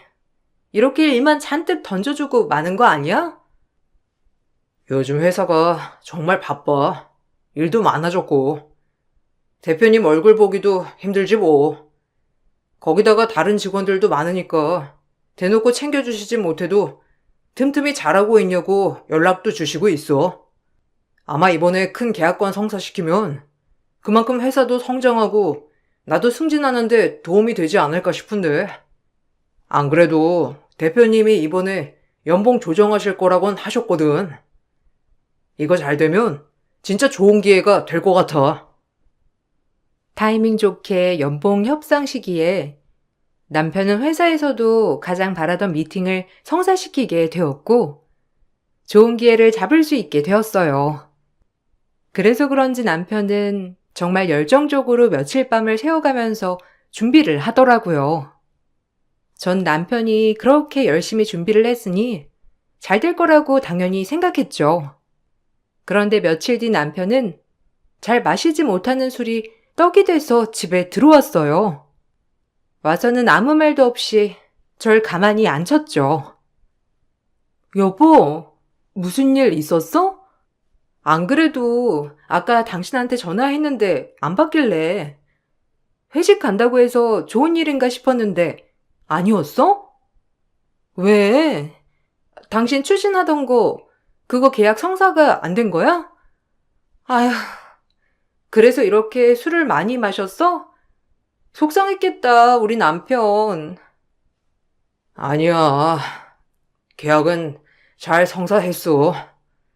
거래처 쪽에서도 우리가 생각했던 것보다 훨씬 더 많은 계약을 해줘가지고 첫 계약인데 그쪽에서도 역대급으로 계약 성사시킨 거라곤 하더라고. 잘 됐지 뭐. 오늘 회식도 그래서 하게 된 거야. 계약도 잘 되고 해서. 그럼 잘 된 거 아니야? 왜 이렇게 기운도 없고 회식 자리에서 무슨 일 있었어? 당신 며칠 동안 엄청 노력했던 계약이잖아. 고생하면서 준비한 거라서 집에 오니까 긴장이 확 풀려서 그래? 당신 못 마시던 술도 이렇게나 많이 마시고. 그게 이번 계약건 내가 체결한 게 아닌 게 됐어. 오늘 중간에 갑자기 급하게 상황이 생겨가지고 내가 미팅에 참석을 못했거든. 회사에 가보니까 내 팀원들도 아무도 안 갔더라고. 물어보니 양 대리가 그래도 내가 못 가면 자기가 가는 게 맞다고 가서 계약을 했나 봐. 난 그래도 우리가 준비한 거니까 대신 가더라도 우리 팀으로 진행할 줄 알았는데 자기들이 진행한 걸로 했더라고. 뭐 어떻게 말이 전달된 건지. 대표님이 나한테 그래도 미팅건이 급한 건데 거기에 집중을 했어야 하는 거 아니냐고 하시고. 그게 무슨 말이야? 그럼 양대리 그 사람이 당신 계약을 가지고 갔다는 거야? 아니, 어떻게 그럴 수가 있어? 당신 그 거래처, 당신이 직접 미팅 잡고 그랬잖아. 그럼 계약을 할 때도 당신이 담당자로 계약이 되어 있어야지. 이게 무슨 말이야? 대표한테 말이라도 해봤어? 당신이 다 준비한 건데 그쪽에서 채간 거라고 말이라도 해보지 그랬어. 말해봤지. 알았다곤 하시는데 솔직히 중요한 미팅인데 그거보다 더 중요한 일이 어디 있겠어. 난 이미 거래처에 나 대신 팀원들이 갈 거라고 미리 양해 구해놨는데 어떻게 알았는지 양대리가 담당자로 가서 했더라고. 참, 어떻게 이렇게 되냐. 그래도 회사에 좋은 일이 된 거니까 넘어가야겠지? 그 뒤로도 남편이 계약을 성사한 건들이 있었지만 희한하게 좀 큰 규모의 계약건들은 중간에 남편에게 항상 급한 일들이 생겨 양대리가 대신 계약을 체결하고 양대리 성과로 올라가는 일들이 많아졌어요. 전 그때부터 뭔가 좀 이상하다고 생각을 했죠. 어느 날은 대표가 회사 복지로 학원 수강비를 지원한다면서 말을 한 적이 있었어요. 남편은 그동안 배우고 싶었던 게 있어서 바로 알아보고 신청을 한다더라고요. 저번에 당신 학원 수강하는 거 신청한다고 하지 않았어? 그거 어떻게 됐어? 그거 신청하면 대표가 대신 결제를 해주는 거야? 아니면 학원비 내고 영수증 첨부하면 받을 수 있는 거야? 회사 복지가 점점 좋아지긴 하네. 어떻게 학원비 지원을 할 생각을 했대? 언제부터 다니기로 했어? 당신 학원 다닐 때 나도 학원 다른 곳 다녀야 되겠다. 같이 시간 맞춰서 우리 그때는 밖에서 데이트할까? 아, 그거 못하게 됐어. 분명 신청했는데, 내 건 누락됐다고, 신청 안 됐다고 하더라고. 어쩔 수 없지 뭐. 이미 신청은 다 차 있어가지고, 다시 신청 못할 것 같아. 당신 뭐 배우고 싶은 거 있었어? 난 신경 쓰지 말고 학원 다녀. 아니, 난 그냥 당신 학원 다니는 시간에 나도 배우겠다는 건데. 근데 어떻게 누락이 될 수가 있어? 당신 그거 공지 내려오니까 바로 신청했잖아. 어떻게 누락이 됐대? 그러면 당신 건 남겨둬야 하는 거 아니야? 대표한테 말해보지 그랬어. 자기 배우고 싶은 거 있는데 누락된 거 같다고. 이미 좀 지나기도 했고, 다시 말 꺼내기도 머리 아프고, 요새 회사 바빠지고 그래서 대표님 외부 미팅이 많으신 것 같더라고. 회사 내부 관리는 거의 부대표가 하고 있어서 꺼내기도 그렇고, 좀 이상한 게 하나 있긴 한데, 내가 빠지니까 부대표랑 양대리 자녀 복지로 학원비 지원 받겠다고 했더라고. 회사 내에 자녀 있는 사람이라곤 부대표랑 양대리 뿐이긴 하지만, 뭐 내가 너무 확대해서 생각하나? 헐, 아닌데? 그거 좀 이상한 거 같은데? 대표는 회사 직원들한테만 복지로 학원비 지원해준다고 한 거 아니었어? 그건 누가 그렇게 하겠다고 한 거야? 대표한테 말이라도 해야 하는 거 아니야? 받을 사람은 혜택 못 받고 있는데 회사가 어떻게 돌아가는진 알아야지. 아, 그러니까. 그렇다고 하나하나 다 이상하다고 짚을 수도 없고 말이야. 그냥 이런 거 다 지적하기 머리 아파서 넘어갔어. 다들 말하고 싶어 하긴 하는데 쉬쉬하는 것 같더라고. 나도 그냥 내일이나 열심히 하려고. 내가 말했나? 양들이 이번에 부장 됐다고. 부대표가 적극적으로 밀어줬다는데 참. 남편 회사가 돌아가는 꼴을 보니 대표는 외부 일정을 하느라 회사 내부를 신경 쓰지 못했고 부대표가 모든 회사 내부를 관리하는 듯 하더라고요. 당연히 남편을 괴롭히던 그 사람은 부대표와 친한 사람이니 원하는 대로 흘러가게 만들 수 있었던 거였어요. 남편을 괴롭히던 그 양대리는 빠르게 승진을 했고 부장이 되었죠. 그때부터는 더 집요하게 남편을 괴롭히기 시작했어요. 특히나 남편에게 호의적인 직원을 괴롭히면서 남편은 그것 때문에 스트레스를 많이 받았어요. 한 번은 여직원이 업무가 어려워 같이 회사에서 야근하며 도와줬던 적이 있었어요. 그때 당시 제가 약식도 불러주고 여직원도 남편 전화를 통해 저에게 양해를 구하기도 했었는데 바로 다음날 여직원에게 불륜이라며 호되게 혼을 냈더라고요. 안 그래도 이번에 그만두겠다고 하는 거 겨우 말렸어. 진짜 양 부장 왜 그러는지 이해를 못하겠어. 이제는 나보다 직급도 높겠다. 자기가 하고 싶은 대로 다 흘러가겠다. 나쁠 거 하나 없는데. 아, 왜 이렇게 내 주변을 흔들고 있는지 이해가 안 돼. 이러다가 회사에 남는 직원들이 하나도 없을 것 같아.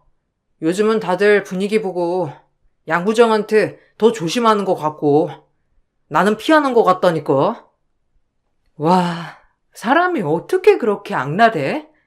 전에는 당신을 그렇게 괴롭히더니 이제는 당신 주변을 괴롭히네. 진짜 못됐다, 못됐어.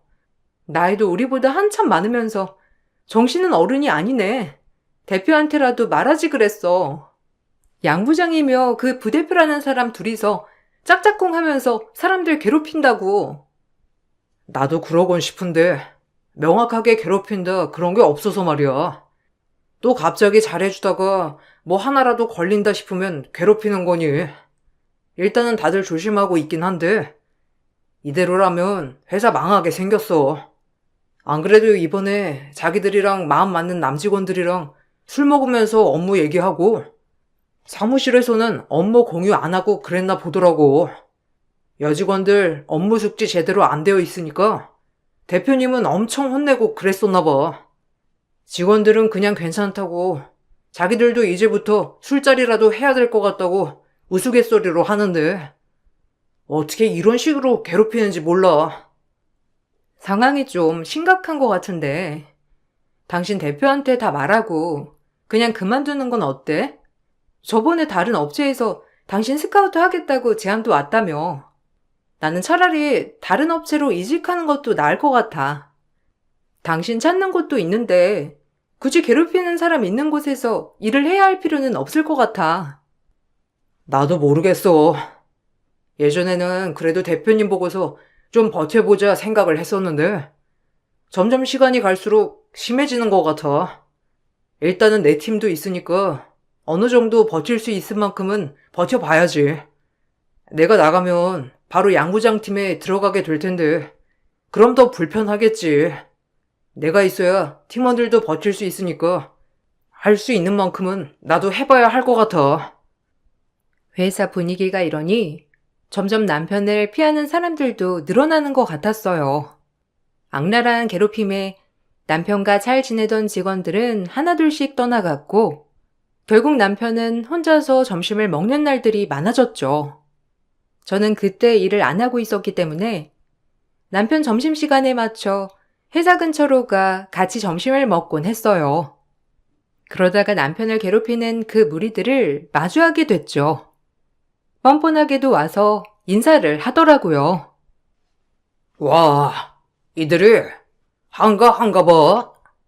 이렇게 여유롭게 회사 근처에서 데이트도 하고 말이야. 일을 많이 안 바꾸는가 봐. 내가 너무 일을 많이 안 줬나? 얼른 먹고 일어나도 모자를 판국에 데이트를 하고 있어? 누군 급하게 일하다가 급하게 밥 먹고 가야 하는데, 진짜 세상 좋다. 뭐, 와이프? 아이고, 처음 뵙겠습니다. 저는 이대리 상사 양 부장이라고 합니다. 전 회사에서부터 지금 회사까지 쭉 같이 일하고 있네요. 아, 그 양 부장님이시구나. 드디어 얼굴을 뵙게 되었네요. 정말 반가워요. 안 그래도 제가 양 부장님 얼굴이 엄청 궁금했었는데 이렇게 생기셨네요. 남편이 너무 바쁘고 정신이 없어서 제가 여기까지 와서 점심 먹이고 있어요. 보아하니 아까 점심시간 전에 회사 입구에서 한 대 태우시고 계시던데 생각보다 일이 바쁘시진 않으신가 봐요. 여유롭게 한 대 태우실 시간도 있으시고. 그렇죠. 저는 관리자니까요. 일이야 이대리가 다 해야 하는 거니까 와이프로서 좀 속상하시겠네요. 이런 것도 다 능력이 있어야 부장 자리도 앉고 그러는 건데, 보아하니 이대리는 만년 대리일 것 같은데. 어쨌든 이대리, 얼른 먹고 가서 일 마무리 좀 빨리 해. 오늘 아침에 준 서류를 아직도 다 마무리 못하면 어떡해? 야근 또 해야 되겠네. 능글맞게 생긴 양 부장의 얼굴을 보고 나니 사람의 인성이 얼굴로 보인다는 게 이런 말이구나 싶었죠. 다음에 다시 만난다면 꼭 뒤통수를 쳐주겠노라 다짐했어요. 그날은 머지않아 오게 되었어요. 회사 대표가 이사를 가게 되었는데 거기서 집들이를 한다며 초대를 받게 되었죠. 이른 아침 새벽부터 남편은 부랴부랴 준비를 하더니 먼저 나가보겠다며 나가길래 의아한 마음이 들었는데, 남편 회사 대표 집들이에 갔더니 울 신랑만 주방에서 설거지를 하고 있더라고요. 여보, 지금 여기서 뭐 하고 있어? 지금 거기서 설거지를 당신이 왜 해? 아니, 여기 대표 집들이 아니야? 왜 당신이 여기서 설거지를 하고 있는 건데? 다른 사람들은 다 뭐 하고 있는 거야? 집들이 할 때 원래 일하는 사람들 있는 거 아니었어? 당신 여기서 설거지 하려고 그 새벽부터 나온 거야? 세상에, 정말 뭐 하는 거야? 얼른 고무장갑 벗어. 무슨 소리인가 했더니만 이대리 와이프 왔구나. 이대리 와이프 사회생활 안 한다고 했었나? 그래서 이런 거는 하나도 모르는가 보다. 니는 마누라한테도 같이 하자고 해. 재수씨, 이럴 때 내조를 잘해야 되는겨. 안 그러면 이들이 진짜 말년들이 되는 거라니까. 가서 같이 고무장갑 끼고 설거지도 빡빡하고 잘 보여야 승진도 하는 거지. 지금 뭐 하자는 거예요? 왜 우리 남편이 여기서 설거지를 하고 있으며, 그리고 당신들은 왜 죄다 밖에서 술이나 마시고 있는 거냐고요? 여기 대표 집들이 아니에요? 대표는 안 보이고 지금 뭐 하자는 겁니까? 아휴, 이래서 사회생활도 안 하는 여자랑은 말도 안 나눠야 하는 건데. 이들이 와이프 교육 좀 시켜야 되겠다. 어떻게 된 게 예의가 이렇게 없어? 저기 재수씨가 이러는 거 굉장히 경우 없는 태도인 거 알아요? 사회생활 안에서 잘 모르는 건 알겠는데 원래 상사 집에 가면 바닥부터 닦는 게 부하 직원이 하는 일이에요. 잘 알지도 못하면서 여기 고무장갑 얼른 끼고 남편 불쌍하면 그렇게 소리칠 게 아니라 같이 설거지나 해요. 양 부장은 제 손에 고무장갑을 쥐어주면서 비웃듯이 말을 했죠. 전 그 사람의 표정과 그 사람 뒤로 보이는 다른 직원들의 비웃음을 보며 더 이상 참을 수 없다 생각이 들었어요. 그때 밖에 나갔던 대표가 집으로 들어오다 막 도착한 절 보더니 벌벌 떨며 저에게 말을 했어요. 아니 사장님. 아니 여기까지는 어쩐 일로? 제가 여기 사는 건 어떻게 아시고? 혹시 여기 근처에 사셨어요? 오늘 회사 직원들 초대해서 집들이 하려고 해서 다들 모였습니다. 시끄러우셔가지고 올라오셨어요? 아이고, 사장님이 여기 사시는 줄은 몰랐네요. 어떻게 이런 우연이? 마침 잘 됐네요. 오셔서 식사 한번 하시고 가시죠. 제가 따로 얘기 드릴 것도 있고. 아니요. 저 여기 이대리 와이프입니다. 안 그래도 대표님 저번에 뵙고 놀랐는데 절 알아보시지 못하시더라고요. 언제 말씀을 드려야 하나 했었거든요. 마침 잘 됐네요. 여기 이렇게 다들 모여 있으니 대표님 참 알뜰살뜰 하시네요. 이렇게 직원한테 집들이 설거지까지 시키시고 다른 직원들 술파티 벌이면서 노는 사이에 저희 남편만 열심히 설거지하고 있어서 제가 한 소리 좀 했어요. 네? 아니, 그게 무슨... 아닙니다. 제가 이대리한테 설거지를 하라고 시킨 게 아니고, 양 부장, 지금 이게 뭐 하는 거야? 왜 고무장갑을 이대리가 끼고 있어? 양 부장 아는 집들이 업체에 있다고 해서 거기 연결해서 음식하고 설거지하고 그렇게 진행하겠다고 한 거 아니었나? 근데 왜 이대리가 고무장갑을 끼고 있냐고? 얼른 와서 설명해봐. 대표님은 회사 상황을 전혀 모르시고 계시네요. 그렇게 직원들 끔찍하게 생각하시는 것처럼 말하시더니만 정작 회사가 어떻게 돌아가는지 전혀 가늠도 안 잡고 있었나 보네요. 참, 이런 회사에 제가 투자를 하고 있었다는 게 끔찍하네요. 어찌됐든 회사 상황 잘 봤습니다. 곧 연락드리죠. 전 남편의 손을 잡고 그 집을 나왔어요. 집에 가는 차에서 전 남편에게 제 정체를 밝혔죠. 남편은 저희 친정집이 잘 산다는 사실은 알고는 있었지만 이 정도일 거라곤 생각도 못했다고 하더라고요. 특히나 재산에 대해서는 별 관심이 없었던 사람이기도 했고 애초에 자신의 것이 아니니 제명의 건물에 대해서 크게 신경 쓰지 않았죠. 저는 남편 회사의 건물주이자 투자자였어요.